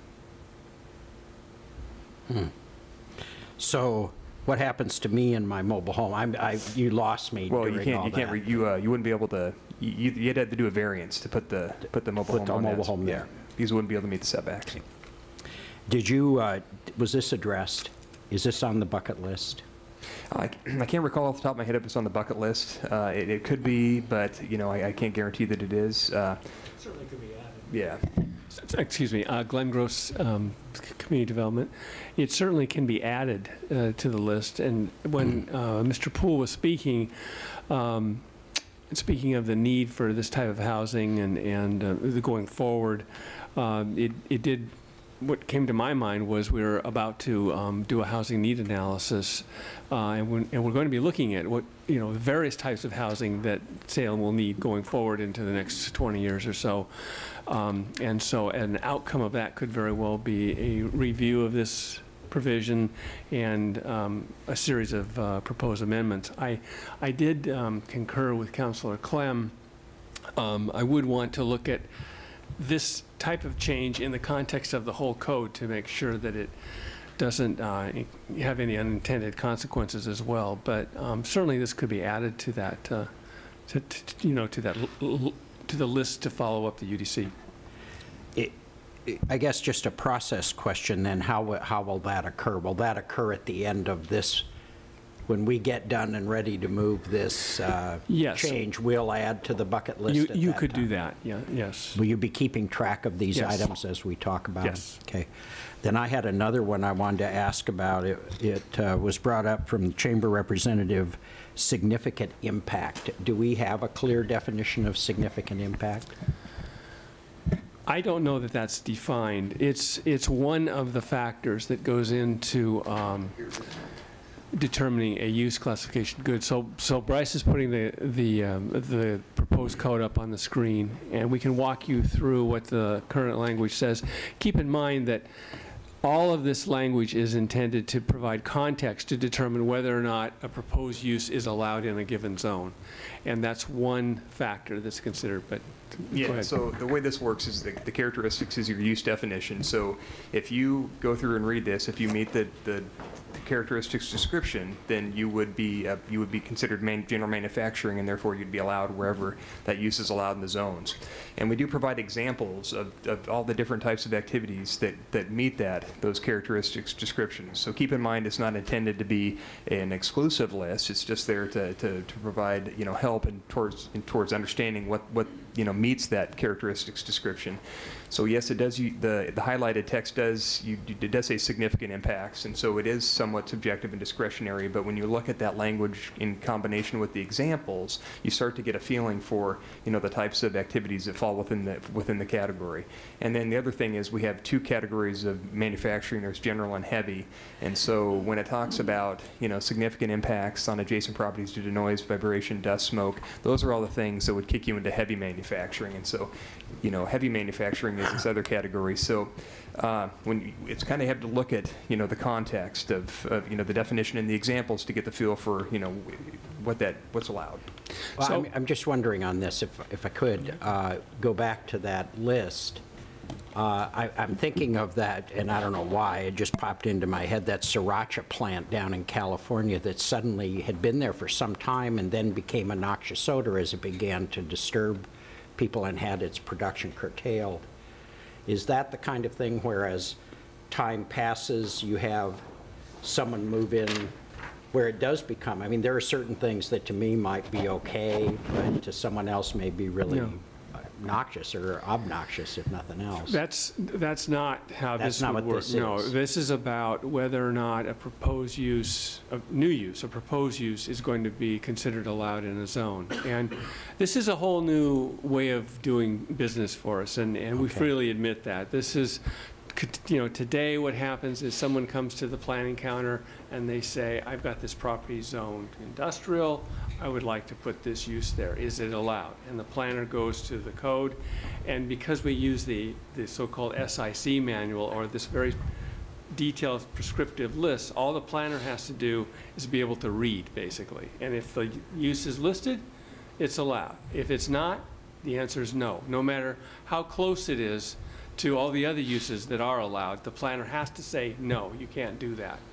Under this proposal, the planner gets a chance to say, oh, you want to do let's say it's a brew pub, and so the planner, he or she will look at all the uses that are allowed, and if it has the similar characteristics of the other uses that are allowed, that are, for example, listed as examples. And it has the characteristics, same kind of materials are used, same kind of traffic generated, that sort of thing. The planner can say, yes, it is allowed. So it's more flexible, that's a good thing. The downside, if there's a downside, is if the planner says no, it's in the planner's mind it's not allowed, then the person on the other side of the counter can't point to the list and say, yes, it is, it's listed right there. The planner's determination is, that's it. Now, is that the last word? Not necessarily, because if someone doesn't like the answer that they've been told, there is a provision in the code, in the UDC, called a similar use determination. And that's a process that they can go through a hearing officer determination and make their case and try to get it settled that way. The other thing is, we know that this is a new system and it's going to have some trials and errors, and everybody wants to make sure it's going to work right. And in order to actually give ourselves some comfort in this, what we've set up, and we're ready to go with it once this is adopted, is a year-long monitoring, where actually Bryce is not completely free of the UDC, because every determination that planners make for a year, he will review. They'll give him a report every week, or whatever it is, and he will review the various determinations and compare it to his understanding, just to track to see, are we getting it right? Are there issues coming up? And then at the end of that year, we'll have built into our work plan a review of the UDC with amendments. And so if we go through this year and we detect that there are some glitchy things about use determinations that need to be clarified, then at the end of that year, we'll come to you with a list of proposed changes. So we know it's new. It's going to be much better overall. It's going to be much better than what we have today, but there may be some bugs to work out, and so we're going to track those. And then just finally, on the recommendations from Wildwood, Mahonia, these are singularly applied to a CN zone in the one case. Yeah. Does that need to go on, I mean, under your process from the UDC, does that have to go on the bucket list to go through that process? It does not. We just worked with it, and we just didn't get to a point where we thought this fits the UDC, but if the council wants to make these changes, Bryce nor I have any problems with that. To your process. No, it's fine. Thank you. All right, Councillor Clem, I believe, had a question. Yes, thank you, Madam Mayor. And to follow up on Councillor Bennett's good questions, the last recommendation made by Wildwood Mahonia, Council could make that change as part of its deliberations with regard to the CN zone being to a maximum of 5,000 square feet. Yes. I'm getting head nods. And then the RM2 zone, nursing could be a special use. I would like Bryce to explain why we changed that and what the implication would be if we put it back to a special use. But if you could do that. We're recommending currently in the staff report that nursing care be taken back to a special use, because when you look at the special use standards, they are pretty innocuous. And what we were trying to do when we went through it initially is try to reduce the number of special uses and try to simplify. But like that was mentioned, we kind of went back and forth, and there were some that were originally moved to conditional, then we moved them back, and this was one that we hadn't moved back, but we think it's totally appropriate in the multifamily zones and any other zones where it's allowed to put it back there. Okay, yeah, and that sounds good. And my second question, if I could, just to follow up on this significant, who determines what significant is and what isn't? As you scroll down, Bryce, you've got general manufacturing, then you've got heavy manufacturing. Is there, and I read the examples, if you're in general manufacturing, you don't have any significant impacts, and if you have impacts, you're heavy manufacturing. Is that sort of the pattern throughout the code? One is distinguished being light because it doesn't have any impacts, and if it isn't light, it's therefore heavy? Only really with wholesaling and manufacturing. We have, Okay. we have general and heavy wholesaling, and then general and heavy manufacturing. All the other ones are generally, you know, office is an office, retail is retail. And we really, originally we were even struggling trying to introduce 3 categories like light manufacturing, general manufacturing, and heavy. But when you try to then, you know, get to specific characteristics to clearly divide them, it gets kind of challenging, and so we ended up just staying with general and heavy, because there is a need to have 2 classifications when you look at our zones today, because and we tried to, again, when we did this conversion from the SIC to the use base, we're trying to keep things as policy neutral as much as possible. So there are heavy manufacturing uses out there that aren't allowed in a lot of our zones, and if we just said, you know, just one manufacturing category, you could be introducing, you know, uses that could have some impact in areas where they wouldn't be able to go today. And I don't want to take exception to that logic because I like that better than what we have now. But a small leather tanning operation on 12th Street, they make gloves. How is he heavy manufacturing? I think it was, you know, the chemicals involved in the process, potentially smells. Those would be the Okay, factors. so really the difference is in terms of impacts, things that could be invasive to adjacent properties. Yeah. Okay. Do we ever say that explicitly? In the description? Yeah. Well, no, we don't. No. Okay. We don't. But we could. Good.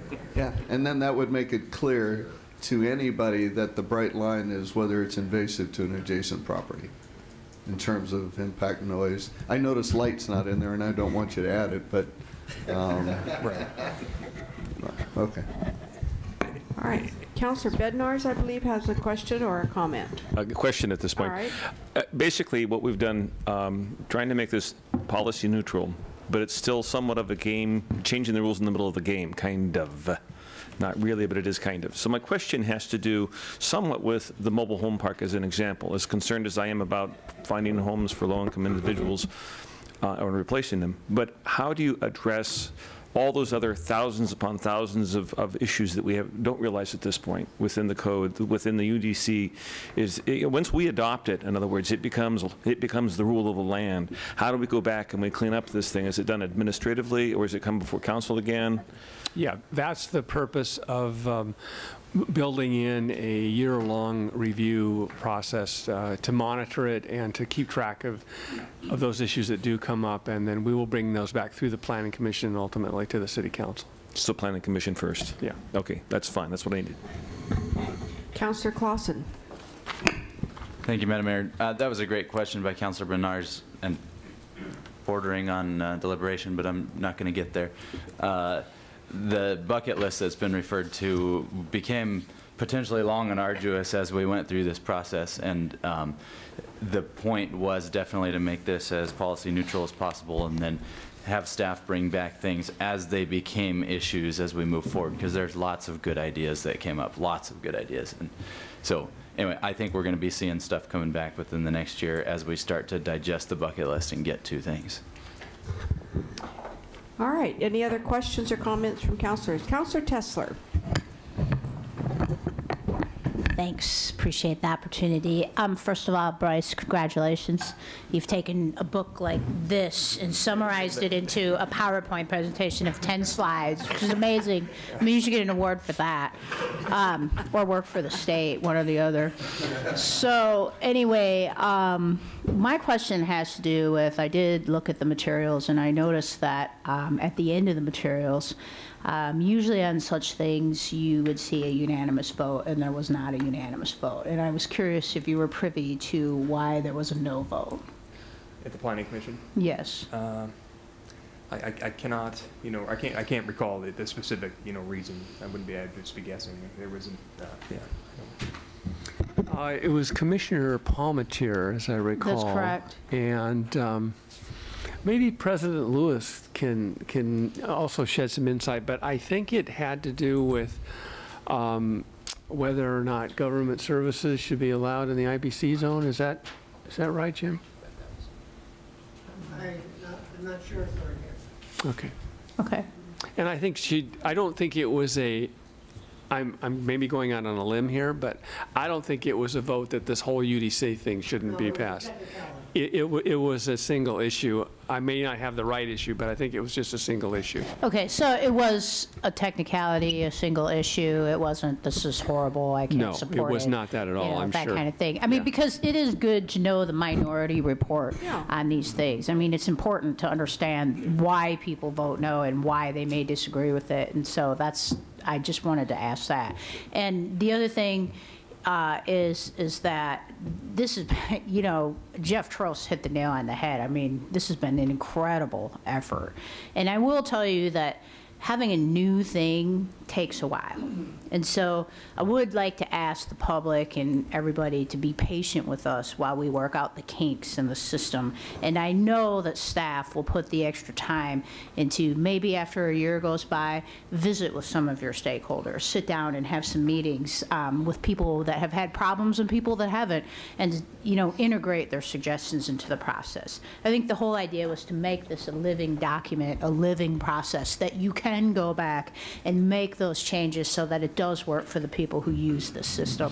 And I would highly encourage you to do that, because our system before was quite rigid and very, you know, and you said all a person has to do is read. Well, this one, they have to think. Okay, and that's can be dangerous. So, you know, we need to recognize that we have skilled people that work in planning. I trust the people who work in planning to look at this and be able to make those decisions, to use that matrix that you've worked on, but to also go back over the year and smooth out the kinks. It's going to take a couple years. It doesn't happen overnight, and I can say with another program that's in its 4th year now, it takes a while. And I think it's great, though. I mean, this is a very, very good, monumental thing for Salem. It's probably the most boring thing ever to some people, but it's very, very good thing. So I applaud you. I really do. All right, other questions, comments? Councillor Dickey. Yeah, thank you. I can second that, because I know that some of you who've been on the committee have spent a lot of time on this. So I really appreciate that, and I think this is going to help a lot. My question is, so sounds like Bryce is still employed for another year working on this. So thank you for doing that and reviewing that. I envision some of the glitches or bumps in the road or unintended consequences may not show up in the first year. They may not show up in the second year. It may take a few years depending on if it's a very specialized thing. Is there a plan for a continuous review of this? Yes. Yes. Okay, any other comments or questions? Yes, I have. Yes, Councillor Thomas. I want to thank Councillor Bennett for his questions and Councillor Bernard for their questions on the manufacturing piece of that. In a statement under one of the tables on page 9, it talks about because the proposed zone-to-zone setbacks are based on the methodology for assigning setbacks based on impacts from existing Chapter 132, the proposed zone-to-zone setbacks will continue to protect residential areas from more intensive land use activity in abutting zones in conformance with this policy. So my question is, for my clarification, and within the context of this agenda item, can staff give me a refresher course on what setbacks are? And can you explain the methodology of, you know, how you got to that methodology? Okay, yes, I'd be happy to do that. Bryce Bishop. So a setback is just it's a separation between a building and a property line. And in the case of the existing code in Chapter 132, the setbacks are known as buffer yards. And so they're in kind of an enhanced setback that has to have landscaping and a screening element to it. As I mentioned in the presentation, you know, the buffer yard is based on abutting uses, and in terms of understanding what that buffer yard is or how you come to that buffer yard requirement, the code classifies all the different uses that are allowed in the zones where buffer yards are required based on their impact. So industrial uses are going to be heavy impact. Commercial uses generally are going to be light impact. Residential uses, they have their own residential category given to them in the buffer yard chapter in 132 in the table. And then the code says, okay, if you have a heavy impact use abutting a light impact use, there's difference in impact there. So you need to have a landscape setback, to some degree. And if it's the same impact use, like a restaurant to a restaurant, or a restaurant to an office, there is no buffer yard required because they're the same impact. But again, underlying that is the whole problem of it's all based on your use and then your neighbor's use, and that neighbor's use can change over time and create an impact that we'd like to try to avoid with the new system. And so what we did is we looked at the different, and buffer yards today run the gambit of 5 feet, well, none rather, up to 40 feet, depending on the difference, the degree of difference between the impact uses. So heavy adjacent residential is going to be the highest. Heavy adjacent moderate is going to be a little bit less. Then you get light to moderate is none, and then light to light is none. So it all depends on the degree of difference in the impacts. That means the greater the buffer yard. So when we went through the UDC process, we, instead of assigning impacts to the uses, we looked and said, okay, in the zones, on average, how would you classify the use, be it minimum to heavy impact? And so by doing that, we're able to say, okay, like the IG, general industrial, and the intensive industrial zones, those are the heaviest impact zones. So we assigned to them a heavy impact category because the majority of the uses in those zones would be heavy impact.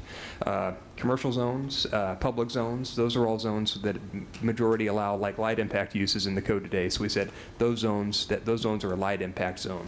And then after we identified the impact level for each of the zones, we're then able to just look at the table and say if you have heavy adjacent to a heavy impact zone adjacent to a light impact zone, what is your buffer yard? And so that's what it means in the staff report when it says that the setbacks in the existing code have been carried forward, which they have, except they're not assigned to uses anymore. They're assigned to the zones and an assignment of impact to the zones themselves.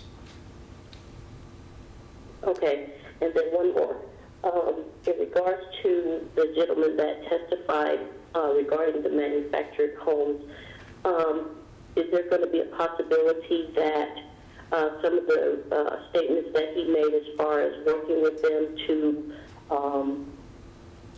change the language or the requirements for the setback requirements and the variances, is that going to be possible to work with them so that everybody's on the same page? And also, the language, I was reading through everything, and it's pretty good, but for some folks that really don't understand the language, is it possible that some of the language could be, translated in layman's terms for the average person that, doesn't really understand that? Well, in terms of your first question, yeah, I think it is possible through either a mechanism to address the issue with the mobile home park setbacks. And in terms of the language, in layman's terms, translation, we've tried to do that, to as much as possible. I think that, a big part of this is going to be is it going to be easy for staff to administer, and that's going to help us a lot. Well, plus we have already and will continue to develop more user-friendly handouts for the public that are in plain English to assist people through an application process, for example. Those are now available online. We'll continue to use that kind of a tool to aid in the understanding of the code. Okay, and let's see. I thought I had another question in regards to the letter that Evan White submitted in regards to standard grading practices. How does that all tie into this whole agenda item? Well, that is about a proposed grading ordinance that is not part of the UDC. It would not be, certainly wouldn't be policy neutral. It goes beyond anything that the planning staff is working on. I don't know if Peter wants to comment on that or not, but I don't think we have any plans to do anything about that. Is that correct? Okay, thank you. Okay, I think that probably finishes questions by councilors.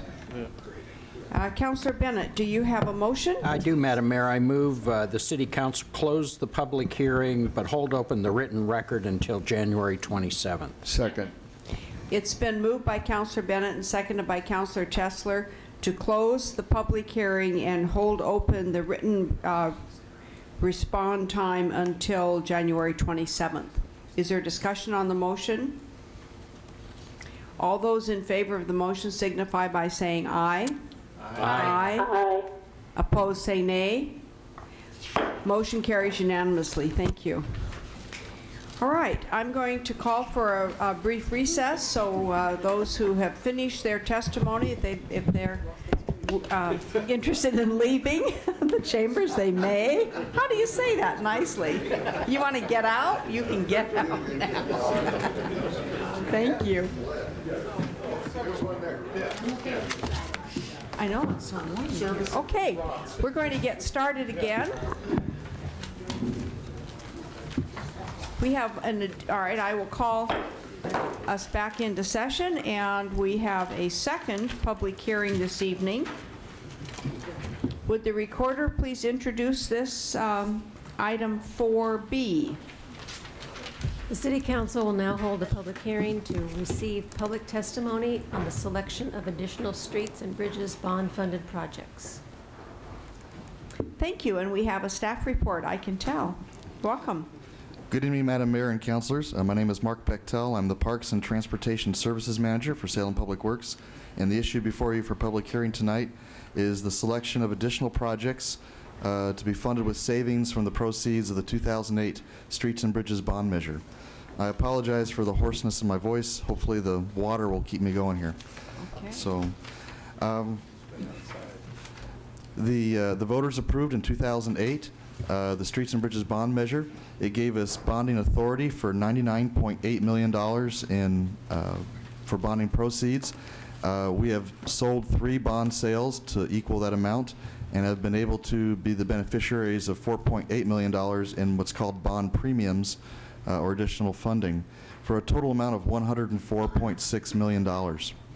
So of that $104.6 million available for capital transportation projects, we've funded the original project list of projects that the voters approved with a little over $88 million, leaving us about $16.5 million in bond savings.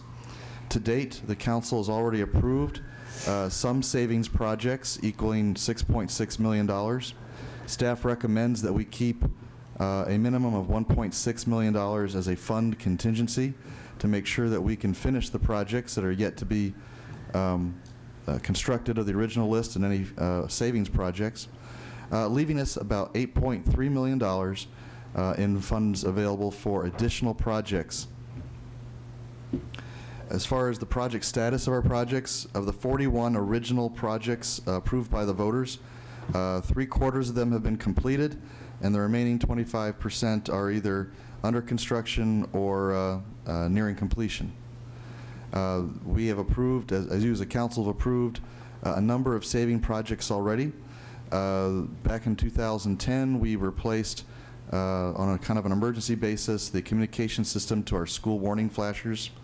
And then as a result of the January 2012 floods, we had to provide some matching funds for both FEMA and FHWA funding for bridge repair and replacement. And 3 of those bridge projects are complete, 4 are in design. And then council recently approved 3 projects for savings in this summer. One was the Fairgrounds Road traffic calming median and pedestrian improvements. Another one was the improvements to 25th Street Southeast and Madrona Avenue Southeast near the NORPAC site. And also there was a fund swap completed with the Glen Creek intersection widening, where we swapped federal funds for bond funds, which had a net 0 impact on our savings, but it was considered a savings project because it now uses bond funds. So with the ability to have $8.3 million in funding available for additional projects, we began the selection process. And I will say, between the projects that staff have come up with and councilors and the public, we could easily fund another $100 million bond measure. And so the challenge has been, how do you narrow down a wide and ever-lengthening list of projects to $8.3 million?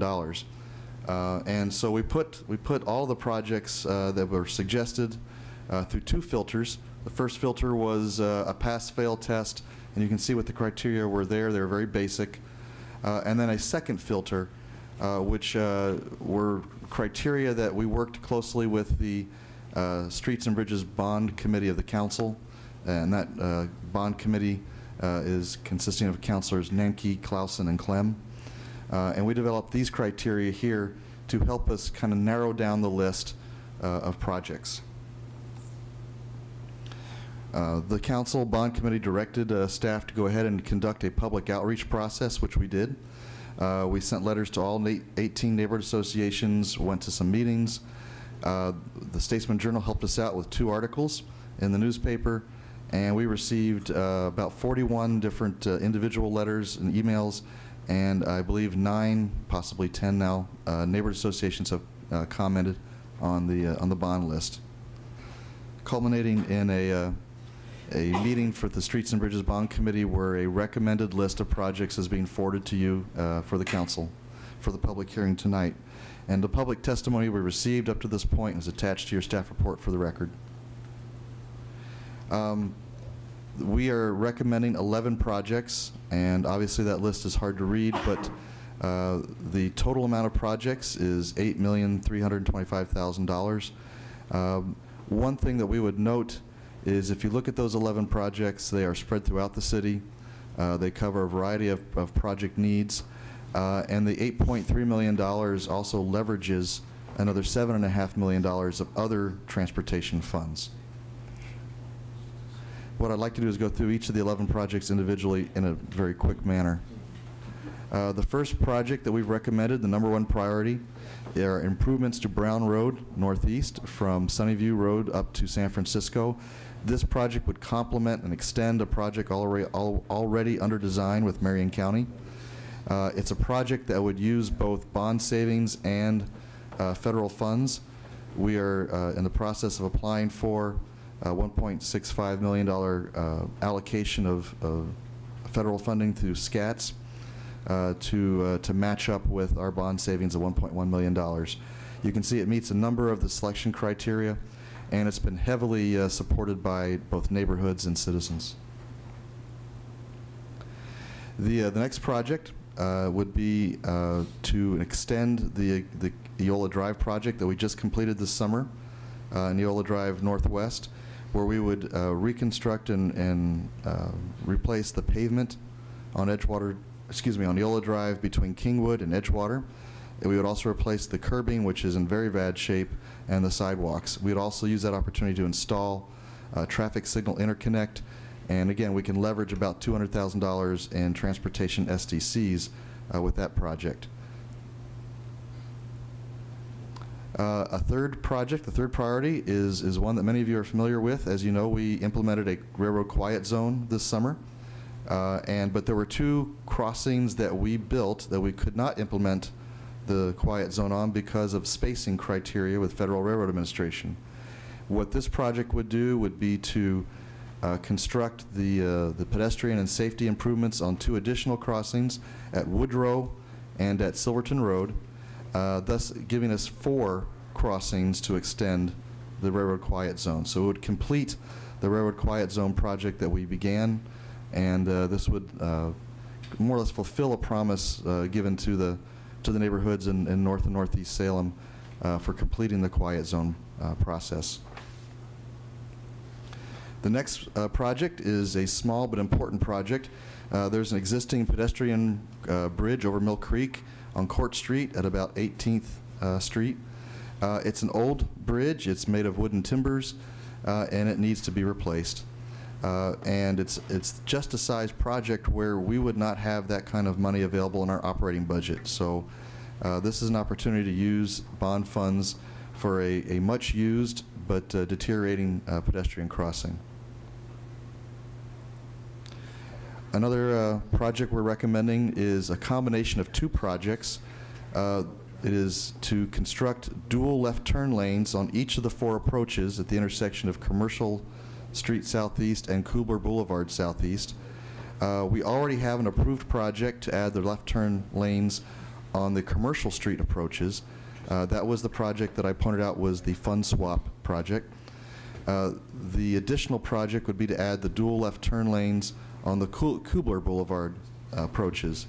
The benefit here is it combines 2 projects and saves us up to $800,000 in mobilization and signal costs by combining the 2 projects together. The next project recommended is a small project, but again another one. We have discovered yet another bridge that suffered damage from the January 2012 flood. It is the 13th Street Southeast Bridge over Shelton Ditch. It's part of the 12th Street overpass complex there with Mission and 12th and 13th. There's significant scour under the north abutment of the bridge, and we do need an additional $100,000 to complete those repairs. The next project we're recommending is to allocate $1 million in bond savings to match it up with $500,000 in state highway funds to enhance our existing neighborhood sidewalk replacement and reconstruction program. As you well know, we've been very slowly, ever since 2007, slowly but systematically, going through the neighborhoods and replacing sidewalks that need to be replaced in a spiral fashion. And we started in the Grant neighborhood, went through a little bit of Nen, down through Cessna, and we're now into the Gaiety Hill neighborhood. And what this would allow us to do is, when matched up with state highway funds, is to continue that spiral effort to go through Swan and to jump over to West Salem and then start our second spiral through the neighborhoods. This was very successful, very popular, and a number of the neighborhood associations are in support of this project. Another project would be to approach the Pac Trust developer along Kubler Boulevard Southeast, where we are still awaiting the addition of a second travel lane, eastbound travel lane on Kubler Boulevard between I-5 and Commercial Street. The project is a very expensive project, and by participating in this project, we feel that we could maybe move this project along. And that would, it's a much needed project. It's the kind of the missing link in the Kubler Boulevard puzzle here. So we feel that would be a good use of bond funds to act as an incentive in this area. Another project is to do a half-street improvement to add sidewalks and bike lanes on the north side of Brush College Road Northwest, along the frontage of Brush College Elementary School. Right now, if you look at the picture, that's the frontage along an elementary school, and that needs to be corrected with proper sidewalks and bike lanes. We are applying for federal funds through the SCATS process, and we'll see if we're successful in getting those funds.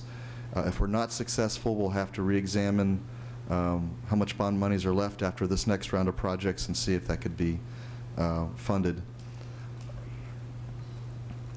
Another project we're recommending is what we call fixed pole radar speed indicator signs.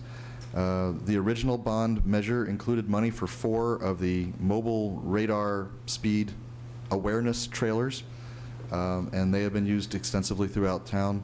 If you have a speeding issue through your neighborhood, you ask Police Community Services for that trailer, they set it up, and it makes motorists aware of the speed that they're going. All this is a continuation of that effort by adding up to 4 of the fixed poles, and this is an example of what's up in Kaiser right now. They just tell you how fast you're going compared to the speed limit. They are not used for enforcement. They're just used for motorist awareness.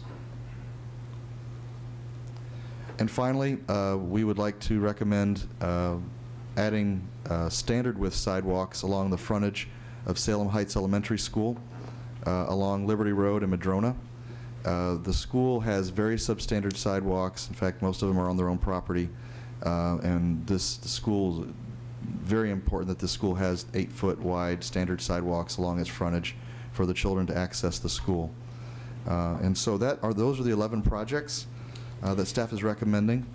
And at this point, we would take public testimony and answer any questions from council. All right, thank you very much. And do we have people signed up for testimony this evening? Thank you. We have 3 people that have signed up: Alan Scott, Ron Sturba, and Daniel Benjamin. Are there others in the audience that had wanted to be on the list and didn't get a chance to sign up? Okay, we'll get started with Alan Scott, please. Welcome. I see you're not wearing a hat this evening. I was prohibited from wearing, bringing my hat with me. My name is Alan Scott. I'm in Ward 1. Welcome. I appreciate you remembering that. I do. You've all heard from me time after time. I'm in support of the staff report, especially the item on the quiet zone. I did not have a very jolly national night out this year. I had many people asking why the horns were still sounding. So I don't have a lot to say. I have a little bit of a cold too. But I do want to thank Peter Fernandez, Mark Bechtel, Tony Martin, and Chuck Bennett for keeping me in the loop. Anyway. You've heard it all from me before. I just want you to see I was still around. I'm going to live until I don't hear train horns. We hope that's true for all of us, yes. Well, we do appreciate your constant attention to the issue. No, I really mean that seriously. I know that you're one of the people in the community who educated yourself about the process and really followed it closely, and I do appreciate that. It helps us a lot to do our jobs when citizens like yourself really take the interest and follow up. So I appreciate, excuse my teasing you about the hat, but I do remember how you used it last time to cover up the lights. Were there questions for Mr. Scott this evening? That was great. All right, well, thank you for coming down. Thank you. Appreciate that. All right, Ron Sturba.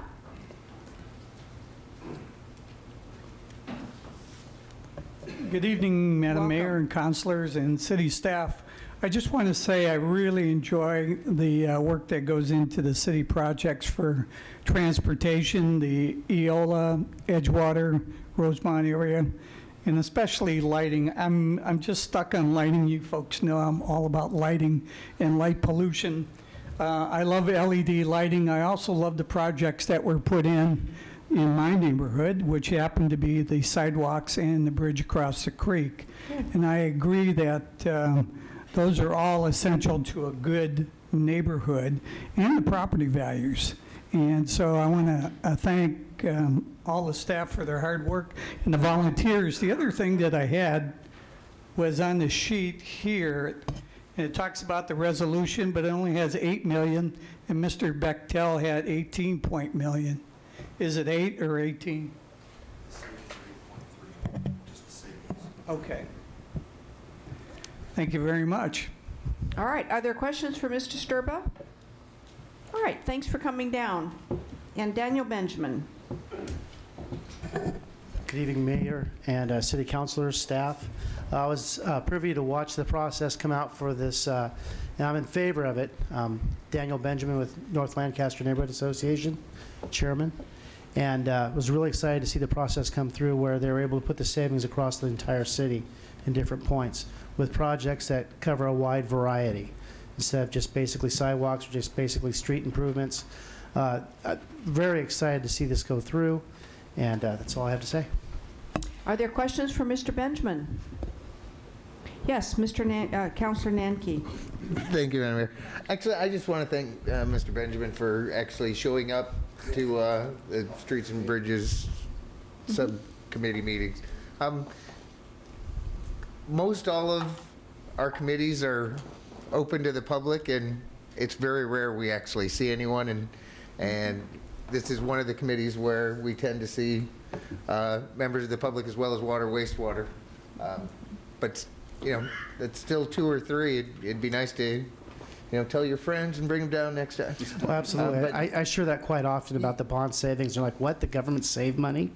But you and a couple other folks from the neighborhood actually brought us a wealth of information as to what the Brown Road project actually was and how it could benefit and continue a project that was already in place. So thank you very much. Great. Other comments or questions for Mr. Benjamin? All right, thanks very much. We do appreciate your service. Thank you. All right.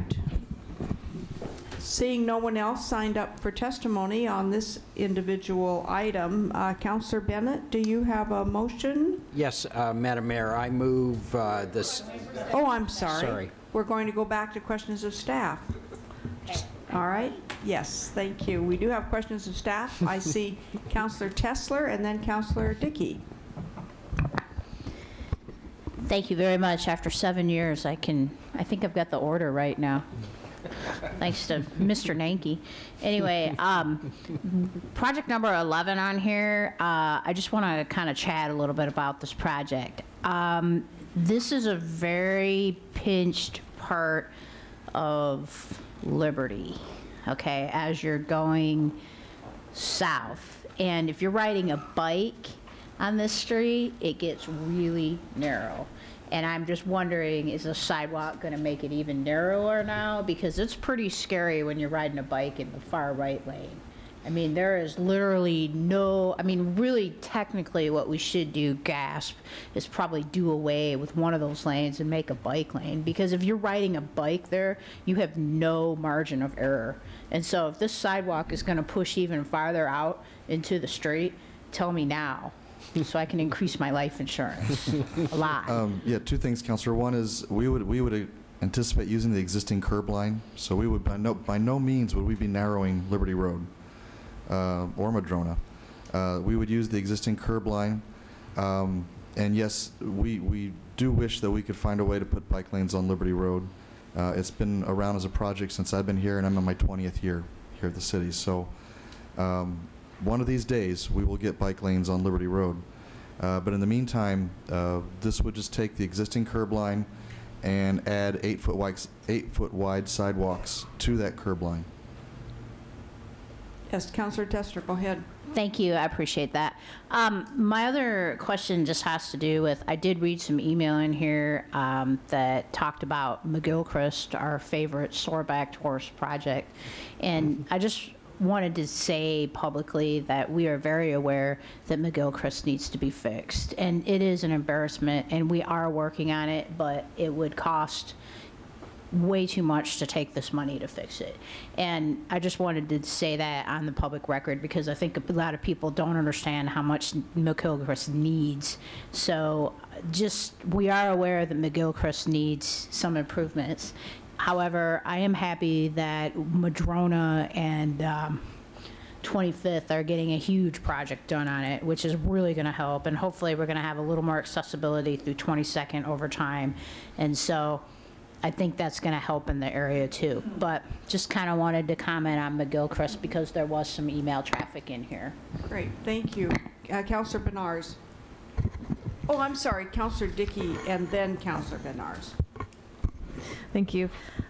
Yeah, so one, I really appreciate how the projects have been really well dispersed throughout the city. I think that's really great because everyone, every area is going to be able to benefit from that.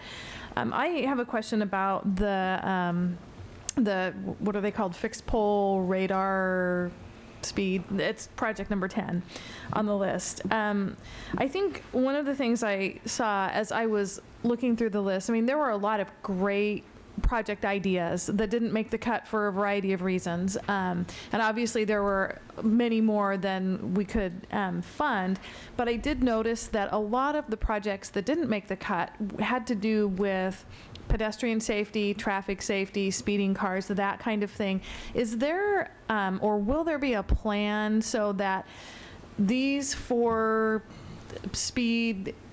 radar speed indicator signs could be put into these neighborhoods permanently, temporarily, especially for the neighborhoods that had expressed concerns with traffic safety that may not get their project addressed, but this might be something that could help mitigate the issue that they raised? Sure, Councillor. With the ability to have 4 speed trailers and then 4 speed signs, that gives us a lot of tools to manage speed in neighborhoods. The trailers are the best way to address what would be a temporary issue or to study something for a short period of time. The these signs they don't have to be there forever in one location. If there's existing power, they can be hooked up. You can see this one is solar powered. So they can be moved around after a period of time. The benefit of these is they can be somewhere for months instead of just days. And so it just gives us a whole range of tools to either look at neighborhood speeding or speeding on arterials, speeding near schools, anything that we need to look at. We did this really on the behest of the Salem Police Department. This was kind of their idea. But it folded in really well with the fact that we had bought speed trailers with bond funds earlier in the project. So that's our plan. So I guess I would really like to see, because there were so many traffic safety kinds of issues, see these be able to be used to maybe help address some of the issues that were raised. I don't know exactly how that can be done, but I think that would be a nice thing that we would be able to do for those areas that have expressed some concerns, but we can't do a project for whatever reason in the area.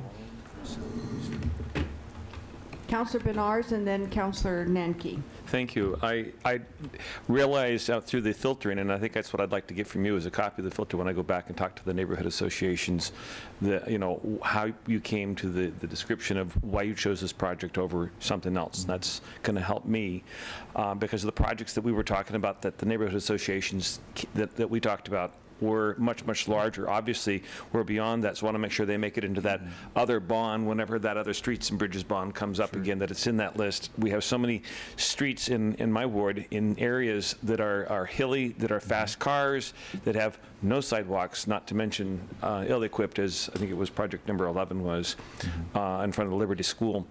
I would highly recommend at that point one of these speed signs be put out on on Liberty Road South. If you don't know, it's one of those locations where the police frequent because the school up front's a very busy street and cars don't follow the speed limit normally. Sure, Councilor, and yes, you're absolutely right. You have streets like Browning and Cunningham that all need to be improved to urban standards, but the price tag they were considerably higher than what we thought bond savings might be able to be used for. But for the next street bond, I think they'd be prime projects. Thank you. That's what I'd like to hear. Okay. Councillor Nanki. Thank you, Madam Mayor.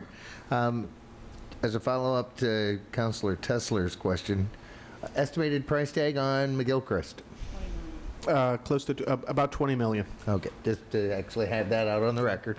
Yeah, so people know we can't fit it into 8.3 remaining.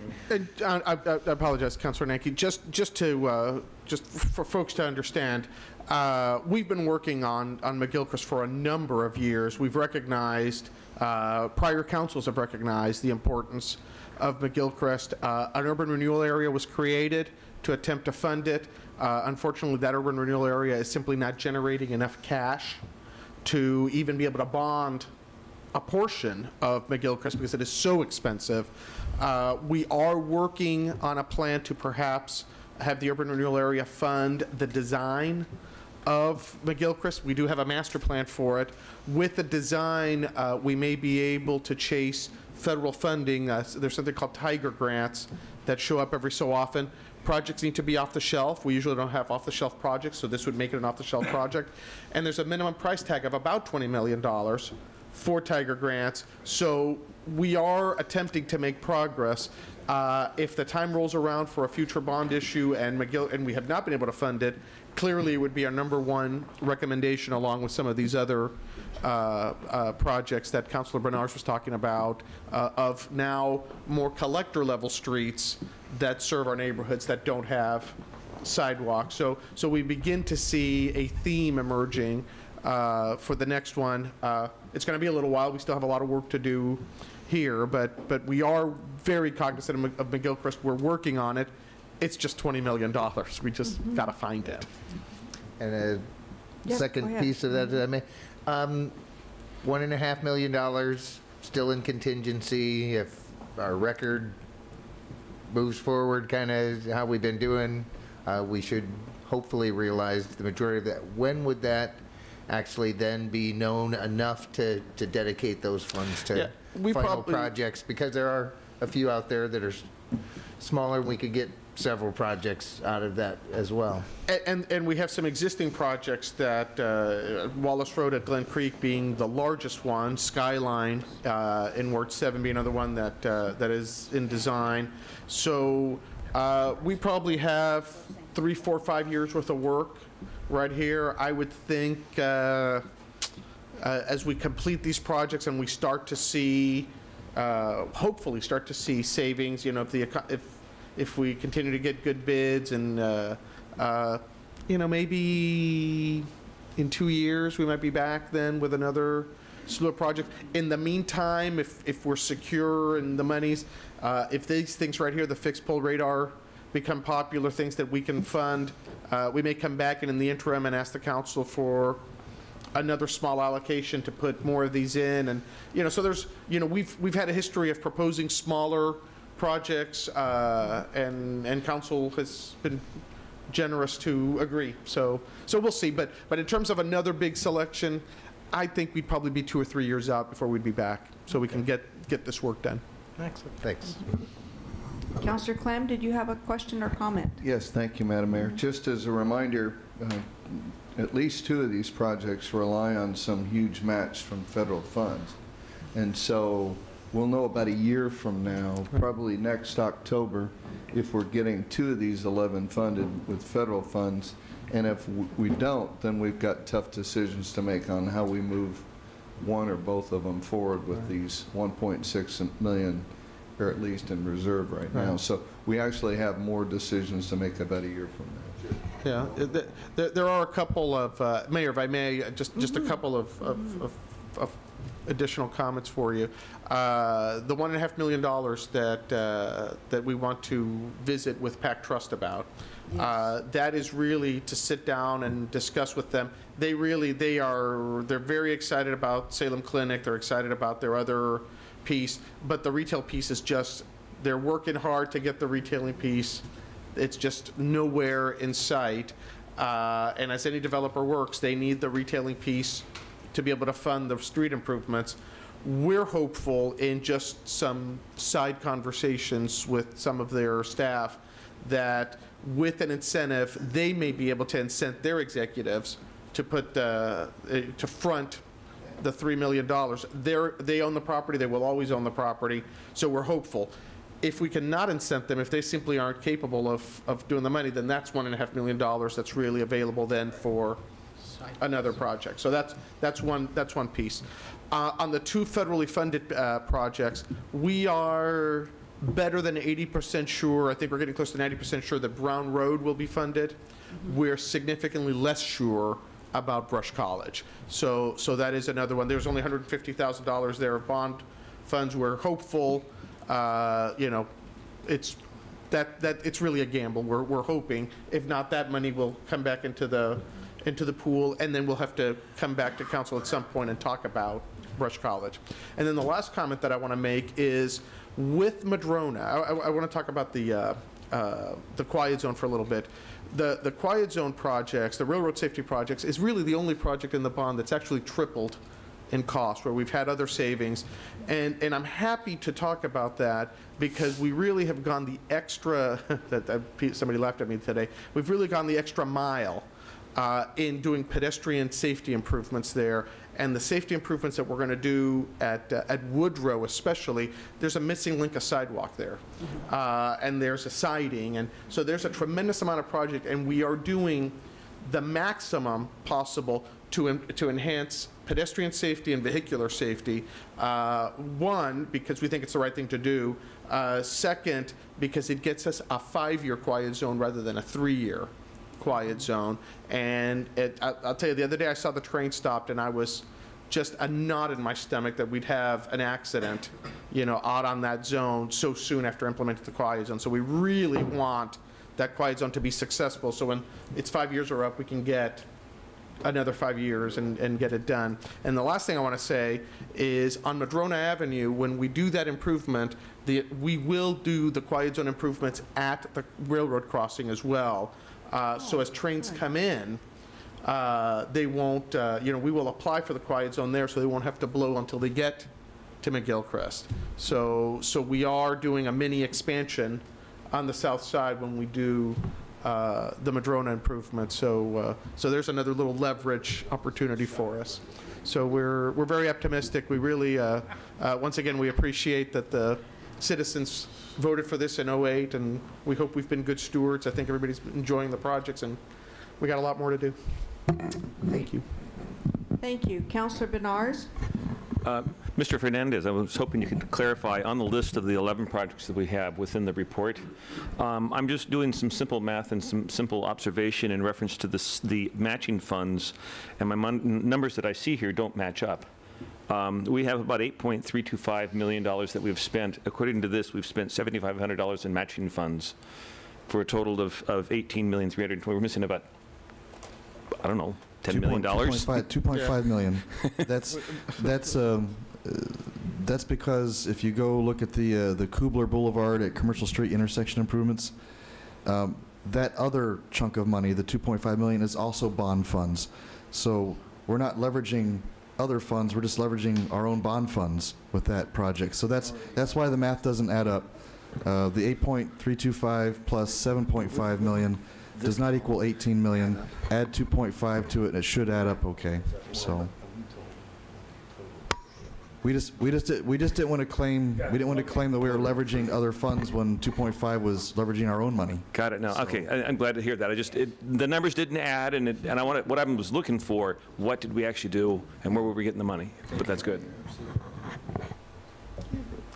Are there other questions or comments by councilors? I'd just like to take a moment to note that related to what Peter Fernandez was just saying with regard to the public passing the bond measure to start with, it's the public's money. The public's money has been well invested and in fact has created jobs. And that's the significant message that I want to be sure that we carry out to the community. I remember last year that the city actually enumerated for me the numbers of businesses that were retained to do the work, because the city doesn't do the majority of this work. They're outside private sector contractors and streets and bridges engineers and people. And all of the products that we use also is purchased, much of it locally. And so it'll be nice to include, again, at NG, or kind of run that tape and see just how much money and how many businesses, and if there's any opportunity from those businesses to even get a thumbnail sketch of how many jobs were actually created, because the public not only is going to have better, safer streets and sidewalks, but it's created an economic engine of its own out in the community that I think we can all be very pleased and very proud of our community for voting for it.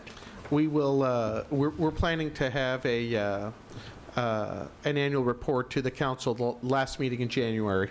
Excellent. We want to give the committee a preview, and then the last meeting in January, we will provide the council with a full presentation of what we accomplished this past summer, and we will update the list of, it's well over 90% of the money has been spent in the private sector, and most of it are local firms. We're blessed with outstanding engineering firms and construction firms here in town, and they've been the beneficiaries of a lot of this money. Well, that's wonderful. I always like to make sure we know. I have a quick comment. Yes, certainly. Councilor Thomas? I just wanted to say I'm kind of partial to Ward 6. So I appreciate all of the items that were listed. I appreciate Daniel Benjamin for coming out and speaking on behalf of Brown Road. I also want to throw out there, Fisher Road is a road that really needs some improvement, and I'm not sure how that can be added to the list, but just echoing what the mayor said about how improvement to certain streets opens it up to economic growth as far as being a welcoming, inviting environment and atmosphere. It, makes it safer. That street does not have good access as far as pedestrians and bicyclists, because it's so narrow from Silverton down to Sunnyview Road. It's very unsafe. and you have a lot of heavily dense populated areas with single and multi-family dwellings. That road is so unsafe, and I'm just putting it out there that hopefully that something can be done to that street. I would hate to see a fatality happen because there's nowhere for the kids to walk or get around. The elementary schools that feed over to that area, Scott Elementary School, McKay High School is a feeder school. You have a lot of strip malls and the Walmarts and the Safeways and all those different shopping centers over there that people frequent because it's centralized.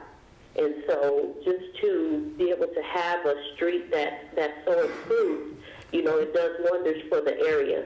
I commend staff and everybody that worked on Lancaster improvement, the Market Street improvement. It's just done wonders for that area. And so being partial to Ward 6, you know, I have to put it out there that I would really like to see something happen with that particular street. Yes, thank you, Councilor. You're absolutely right. Fisher Road is also a very prime project to be included in a future bond measure. The price tag of doing it this round was very high, higher than we could incorporate into the savings, but you're absolutely correct. That is a project that is very necessary for a future bond measure. All right, thank you very much. Are there any comments by councilors? All right, I'm going to close the public hearing. And we are now ready for deliberation. Councilor Bennett, do you have a motion? Yes, Madam Mayor, I move the staff recommendation. It's been moved by Councilor Bennett and seconded by Councilor Nanke to move the staff recommendation. And is there discussion? Yes, Madam Mayor, just briefly, I want to acknowledge that we had strong letters of endorsement for the projects from Northeast Neighbors and from the Grant Neighborhood Association. They weren't able to be here this evening, but I wanted to be sure to let folks know they weighed in on these projects. All right, thank you. Any further comment or deliberation? Councilor Nanke. Thank you, Mayor. I'd just like to thank staff for the amount of material that they've had to process. We're talking, you know, $300–400 million worth of active potential projects, and they've done a great job on both their technical group and engineering groups to pull out those items and then process all the input from the public and condense that for the Streets and Bridges Subcommittee to review first and foremost. A lot of work. A lot of work. Trying to get that prioritization right, and I think they did a great job on taking that criteria and fitting in those projects to bring that here today. Thanks. Thank you. Councilor Clem. Thank you, Madam Mayor. Also enjoyed being on the subcommittee going through this process over the last year, but I wanted to point out that probably the best thing that I saw that staff's gotten really, really good at is leveraging. Pulling the various funding sources so that those taxpayer dollars that the voters approved really, really go much further than the cost of the project in that they leverage the state funds, the federal funds, systems development charges, and developers' funds as well. So I think we're getting a lot more than $100 million worth of projects out of what the voters approved, and I think that's a great value, as well as the jobs and economic good that it brings as well. Good point. All right, other comments or discussion? All right, seeing none, we'll call for the question. There's a motion on the floor, motion by Councilor Bennett and seconded by Councilor Nanke to move staff recommendation. All those in favor of the motion signify by saying aye. Aye. Aye. Opposed, say nay. Motion carries unanimously. Thank you very much. Okay, we have no special orders of business or unfinished business this evening. I draw to your attention the information reports that are in the agenda. Are there any questions regarding information reports? Councilor Nanke. Thank you, Mayor. Two questions, and it was hard to tell on the replat 1305. Which number is that? 7 what? That's 7A. Thank you. Does that take away the intersection and stoplight that was once destined to be at 12th and McGilchrist? No. Okay. That's, we have a small fee in lieu to do the frontage. We do have the federal funding. It's coming, I think we're 2 years out to do the, much waited for two-laning of 12th Street to Fairview. That'll incorporate that. The signal, though, at McGilchrist will come with the McGilchrist project, not with the widening of 12th Street. So Will that be that awaits a future. Or a T intersection? It'll be a T. There is another piece to this. There's kind of the southern portion of this property south of the creek, and that's where we'll have the discussion whether the road goes through or not. There were some initial discussions when this project was first discussed 3 years ago, 4 years ago, that had the street going through. They're in process. I don't think it's this one. I think this one is the northern part. So the southern part. It was hard to tell by looking at teeny lines on on what was really happening there and around. Yeah, we're still talking about it. We haven't forgotten to see if and the key there is to give some of those properties south on 12th Street south of McGilchrist an opportunity to get out to that signal. Excellent. And then if I may, certainly. As I was reviewing the material, and I spoke with Director Fernandez earlier today, looking at the Notice of Proposed Administrative Rulemaking, which I've never seen on our agenda ever before, and then looking to see that on a pretty major stormwater changes that we had a 15-day notice ending on December 23rd with basically a mandate to have rules in effect by January 1st per agreements up higher into the state and fed levels. And Director Fernandez addressed my concern today, especially when I went and took I just copied and pasted it straight out and stuck it in my browser, and it took me not to the rules, but to an exact copy of the staff report on the proposed rulemaking. And as I looked at 443 today, those links were actually going to the right place. But if you could address the notice issue. Yes. Thank you for letting me know of the link problems, because we had worked hard to make it work, and obviously we had failed. Councilor Nanke was concerned about the short notice. This is implementation of Salem Revised Code 20J as we start to look at using administrative rules to formalize the way we do business. Administrative rules have to be part of the code. The code gives us the authority to administer them, so we can't make them up from somewhere else. The three of these have had extensive outreach to stakeholders. In the case of the Public Works Design Standards, which is 7E, we've already put drafts out to the engineering community, the local engineering community, the local home builders.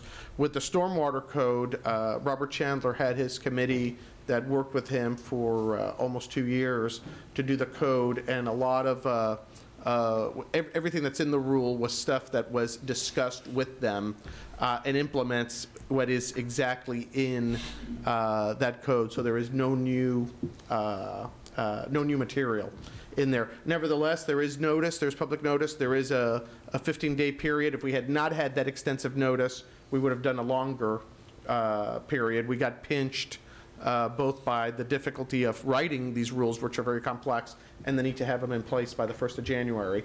If we find problems, rules are easily amendable, so over time you'll see more of these notices. You'll see notices to amend the rules, as I'm sure that that time will come. But I want to reassure Councilor Nanke and the rest of the council that in this case, the short period is because we've already done an extensive outreach, and we will always do extensive outreach either directly or with a greater period. So I appreciate the question. All right. Any other comments or questions regarding information reports?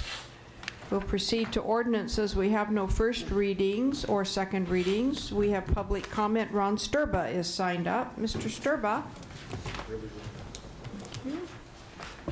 Good evening, Madam Mayor and councilors. At this time, I'd like to see a support for a street lighting program that would be equal through all of our communities or neighborhoods, established just like the ones in new neighborhoods. I felt that the relighting project in my neighborhood is inadequate. I'm going to bring the attention right now, when you drive out of here and go up to Liberty, take a look at the lighting on this driveway.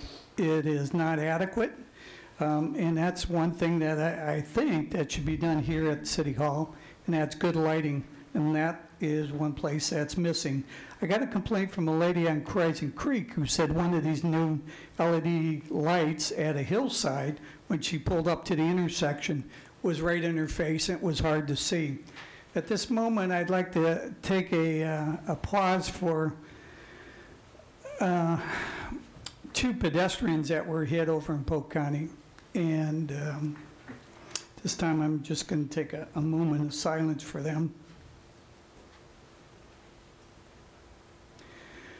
In the article that was in the Statesman Journal, the last sentence in the article, the accident, the police reported there was poor lighting, street lighting in the area.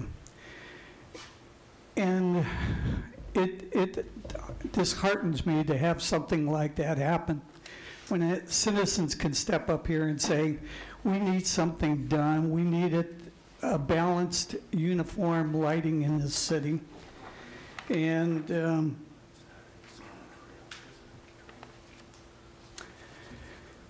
I would hope that in the future, as these new projects, public works projects come up, that new lighting program be implemented in those projects, that you have the standard set for new subdivisions and equal and balanced lighting and lights that have diffusers on it. I don't know if you've been over to State Street yet, between 14th and 25th. They have the new LED lighting there on Market Street. I wish you'd come into my neighborhood and take a look at that lighting, because I feel it's inadequate and I feel it changes the property values. Thank you. Are there any questions for Mr. Sturba? All right, thanks very much for coming down. We're going to move on to new business. I have some announcements, some appointments to announce that have been made in conjunction with the Boards and Commissions Committee. The mayor makes the following announcements. Historic Landmarks Commission, McCrae Carmichael has been reappointed. Brian McKinley has been reappointed. On the Social Service Advisory Board, Karen Lewis has been reappointed. Jane Downing reappointed. And Brent Demeaux is a new appointment to the Social Service Advisory Board. For the Senior Center Advisory Commission, we've reappointed Margaret Hoffman and John Stensland, Ron Dougherty, and we've made a new appointment of Richard McGinty. So it's my pleasure to present those appointments to the Salem City Council. We have one other item on our agenda, and that's a councilor's item regarding mobile food courts. Councilor Dickey, I believe you have a motion? I do. Thank you, Mayor. I move to direct staff to identify and bring back recommendations to the City Council for amendments to the Salem Revised Code to allow mobile food units beyond what is currently allowed under the code. Second. It's been moved by Councilor Dickey and seconded by Councilor Thomas to move a staff recommendation directing staff to come back with information on mobile food units. Councilor Dickey, would you like to speak to your motion? Yes, thank you. So in 1994, the city adopted regulations for mobile food units. I really want to point out that that was last century. So we are in a brand new century, and it's time to take another look at what we would like to do with mobile food units. These would be like semi-permanent, what we've heard tonight, semi-permanent trucks or stands or the push carts, a variety of devices like that. So under our current requirements, as we have heard, mobile food units are required to move every 6 months. They have to be spaced 500 feet apart on the same side of the street and 250 feet from other units on the opposite side of the street. There are some other issues that make it difficult for someone to have a viable business with a mobile food unit due to some of our older regulations. So my intent is to have staff come back with some recommendations and some options for us to take a look at and see what might work. Portland has their food truck scene, which is very popular up there. There are other cities, Eugene and other places have something, and I think we can come up with something that works well for Salem. And so by looking at the options that are out there, we can look and see what will work well here. But I think there's a lot of consumer demand for this. I think that there are current business trends that lean toward this. So I'd like to see what's available, and I really want to emphasize that as we move through this process and look at the options, that my intention is that we would engage with the community members. We would engage with business owners who might have concerns about this or be supportive of it, either way. But I think that we engage the community. In fact, there are two neighborhoods right now, or two neighborhood plans that are being worked on that the people have expressed interest in having some sort of mobile food identified in their plan. So I think there's a lot of options here, and I'm excited to see what kinds of things that we can come up with that will work for Salem. Salem's unique, and I'm sure that we can come up with something, but I'm excited to see what options staff could come back with. All right. Is there further comment? Councillor Nanke and then Councillor Benars, Councillor Clem. Thank you, Madam Mayor. We modified something having to do with these over the last 13 years while I was sitting here. Is anybody still here? No. You were, Councillor Nanke. Because I know there was some concerns in regards to that 6-month move, and was that part of the 94 codes, or did we add that in? We had a special case come through. We had a individual case came through. Right. Okay. Whether or not their cinder blocks were there before or after the cart arrived. One of those kind of discussions. Okay. Coffee and lunch. Well, yeah, but this was actually having to do with actual trucks. Luckily, food carts are not part of Public Works, but I do have a recollection, Councilor Nanke, that there was, it predates Mr. Gross, the council did address some piece of it'd almost be nice I think it was to find out what that was, early in because that your... may answer at least the 6-month movement question, because there was concerns out in the community in regards to them being there forever. So it'd be nice to understand that again. Okay. We can try to track that one out. All right. Councillor Benars? So I'm just going to open with a comment and then a couple questions, but the comment is that the Food Network has done a great job of bringing up a new industry, a cottage industry actually, into different communities, and it's made it a nationwide craze, and it's just another way to circulate money in our community, but I support what's going on with that. That's aside. I want, in that report, if it is at all possible, I want to address two items. One is the commissary, a commissary to each of these food carts have to take their dishes and their utensils and so forth, and is it associated with another restaurant or another facility where they get them cleaned to make sure things are sanitary?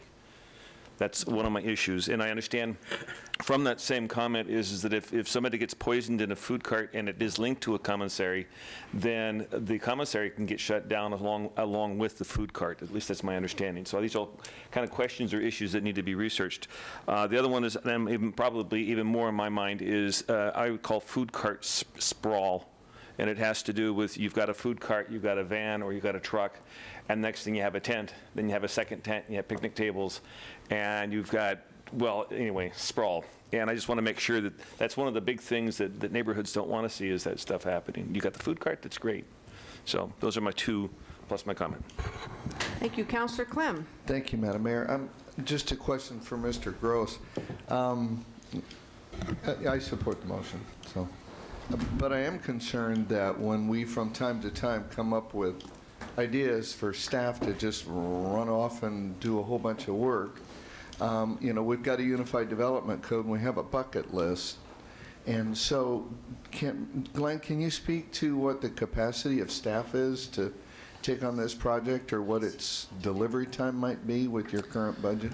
I'm going to interrupt just for a second and ask if our deputy city manager would like to address that, because I think the process we've been trying to follow is that if we're going to do something that requires additional staff time, that there be an analysis or some input as to how much time that's going to be, and then we're going to decide whether that's something that we want staff allocated to, et cetera. So, Casey, do you have some guidelines for us? I believe this is following the council rule, and I'll look to our city attorney, where a motion would be brought forward and we could discuss if the council would like further analysis as to the staff involvement. I don't know if Glenn Gross could speak to offhand what he anticipates this taking in way of time for staff to go out and perform the outreach and to come up with the options, or whether we could come back with that for you.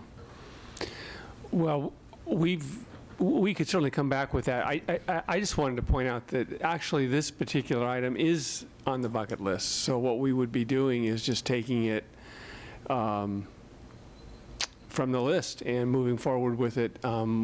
We have someone here tonight, Jason Richling, who has done some preliminary review. I don't know, Jason, did you want to comment on the time you think it might take to come back, or is it too early to say that? So we'll look into that, and we can come back with a report as far as what that kind of looks like and how much staff time it's going to take.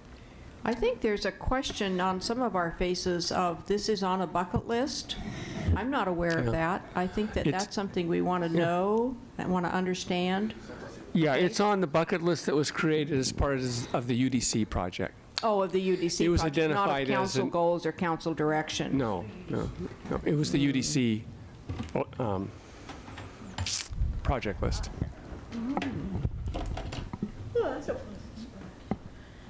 Let's see. Councilor Bennett, do you have your hand up? I do. I'm sorry. All right. That's all right. Councilor Bennett. I was just resting myself here. There were a couple of things that I'd like to see in this. I also support the motion, but there are so many terms involved here.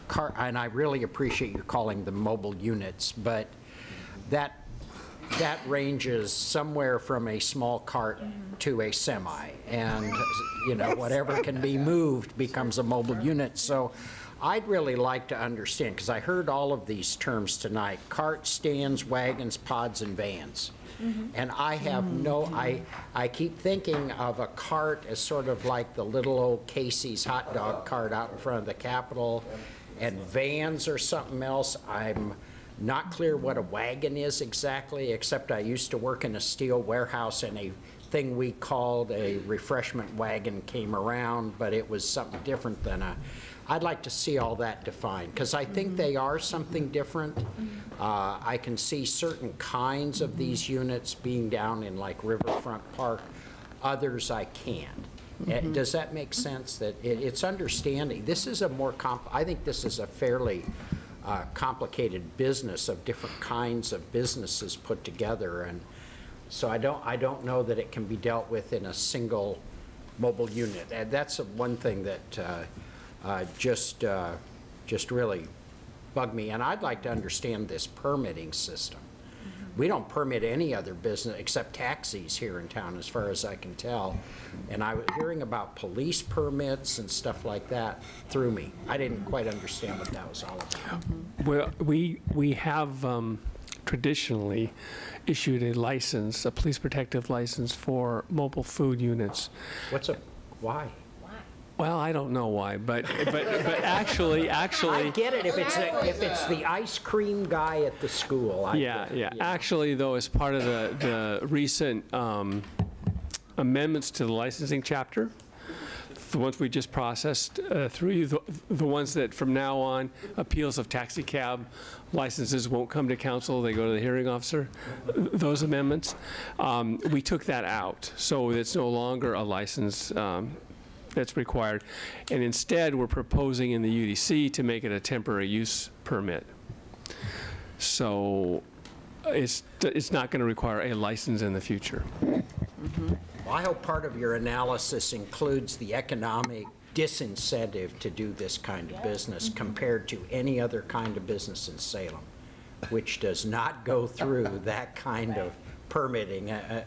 It just throws me why this kind of thing would be permitted and other kinds of businesses, particularly food businesses, would not be by the city.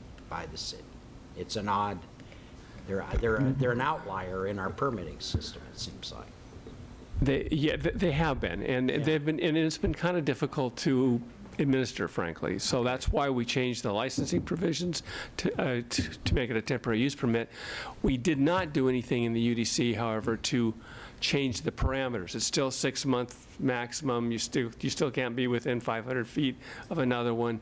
So it's policy neutral. Yeah. What this motion would have us do is look into, can we adjust any of that? And that's what we're talking about. Okay, thanks. And was there another, Councillor Clem, you had your hand up? Yes, Madam Mayor, I'm still not sure. I don't want this to become staff's new #1 priority and other things that they've been working on. So I'm still trying to get a sense for, is there a time frame in the motion, or is there, it's just when you get to it with your other workload? Well, yes. If I could, what I would offer is we will come back with a preliminary report to you and talk about timelines, resources, capacity, kind of the parameters of it. And then if council is still comfortable with us pursuing it, at that point, we could come back with a recommendation on a possible code amendment. So kind of a two-step process, if that's okay. Councillor Clausen? Thank you, Madam Mayor. I would be curious to get feedback from some of the restaurateurs at the same time, though, too, because I know in a few conversations I've had about mobile carts around town, I get a vehement reaction from restaurant owners, and it would be interesting at the same time as the staff's preliminary report comes back that perspective is represented as well. I appreciate that, and we can try to do that. The only thing I'm concerned about is this first step would just be, how much time do we think this is going to take? What's the parameters? We won't really have anything concrete to propose to the restaurant folks. So, well, I think the point was more just, hey, FYI, we're thinking about this. I don't want some people being blindsided. Right. I mean, I did see the article in the paper, but at the same time, though, too, I know that I've received strong reactions just from little questions. Yeah. I think, Councillor Dickey, did you have your hand up again? I did, thanks. Yes, okay. So, Councillor Clem, I really did not put a date on this because for the reasons that you mentioned. I mean, it would be great if we chose to move ahead to have something in place for maybe summer. But I understand that, you know, these things take time, and so I purposely did not put a time on there. As far as the outreach piece to restaurants, I was envisioning that we would do that once we had some options and we, you know, had some ideas where we might go with it, because then we could really engage them as well as all the other community members. I personally see it as a positive. It's a completely different dining experience than a brick and mortar restaurant. I don't see it as competition at all. I see it as enhancing. I mean, we heard that earlier today.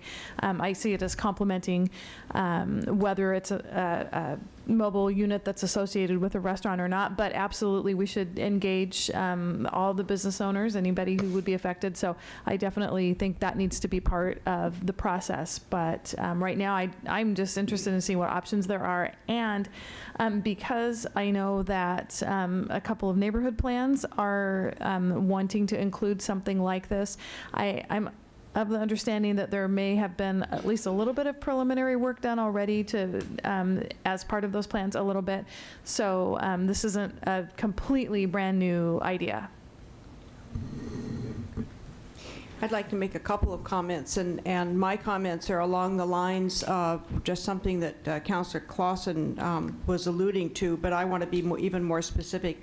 I want to be very certain that the staff comes back also with information about the effect on the existing restaurants, and also I want to keep in mind that we as a council have worked very hard to establish our urban renewal areas and the downtown economic improvement district, and we have invested the public's money in projects, particularly in the downtown. I'll just speak particularly to the downtown, that are to incentivize investors to come into the downtown, to upgrade the buildings that are down there, to build new buildings, so that we might have permanent restaurants and permanent businesses, and in addition not only to the vibrancy of downtown, but in addition to the tax base.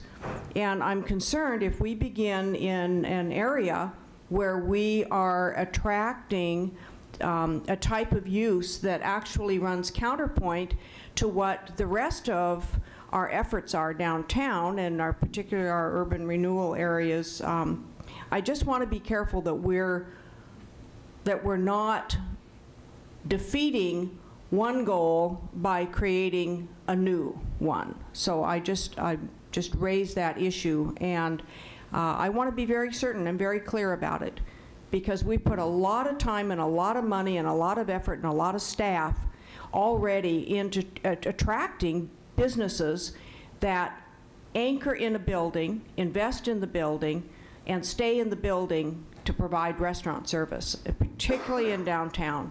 And I do not want to begin giving a message out to restaurateurs and investors in downtown that now they're going to have a problem. So I really do want somehow us to quantify that, at least in some fashion, as we come back and look at this. I didn't know this was, something that was an idea, and I haven't had a chance to really talk further about it. But I don't want to wait until this is out on the public floor in a public hearing and have the restaurateurs downtown and the businesses downtown and people that have already invested their money have to come in here and defend themselves and their work against an idea of food carts that become an unfair competition because they're not paying property taxes, because they're not paying for the kind of overhead that it takes to bring a restaurant into a downtown area. And that goes to the heart of what I was saying to the gentleman who was one of those people who was testifying earlier. Would it make a difference if the city had certain zones where food carts were allowed and for certain zones where they were not allowed? That's what I'm getting to at that. Maybe we don't want it. I'd like to know if other cities have asked for food carts to not be in a downtown area where they might be in direct competition with the existing businesses, and instead maybe serve in an area that's kind of a food desert where you just can't even find a sandwich on your lunch hour because there's no service, there are no businesses or restaurants. So if you can take everything that I just said to some sort of wrapped up conclusion, I would really appreciate that. Okay, Councillor Benars, and again, Councillor Tessler. This is a side mark. Fairview Industrial Drive South is a food desert. Exactly. There's Very good Gilgamesh, point. and then we have a lot of office people in that area, and you really have to travel to find any sort of food. That wasn't what I was going to talk about. It seems to me that in about a year ago, when I first got on council, shortly in January, February, we had goal setting. We went through the goal setting. I remember that we had, what were our priorities? And I said, this is not just a one meeting kind of thing. This is a year-long kind of build up, figure out, and so forth. I guess in preparation for turning into 2014 and in the goal setting work session that we will have, I would love to see that bucket list.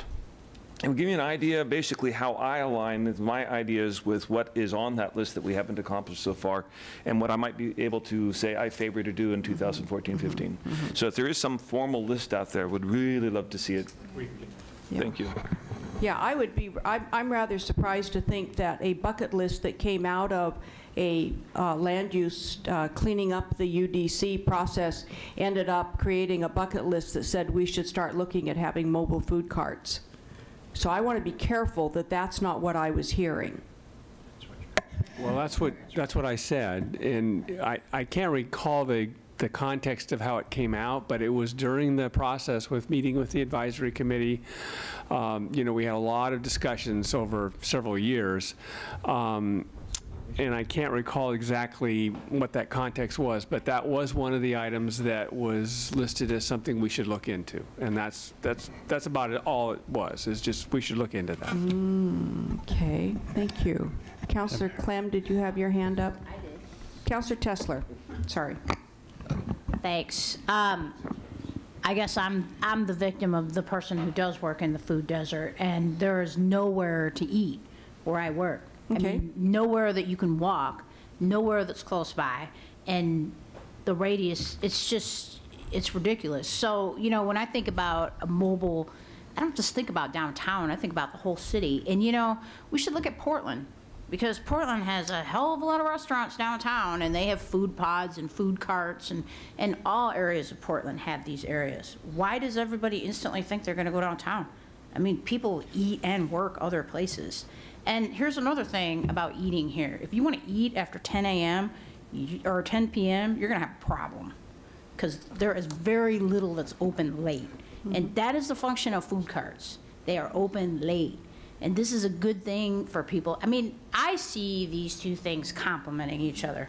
I really do.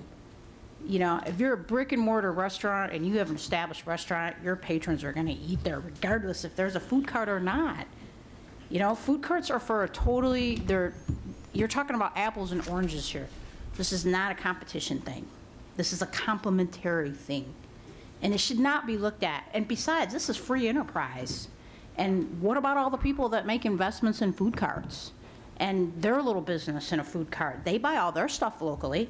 They buy all their food here. They bought their food cart here. They sell to people here.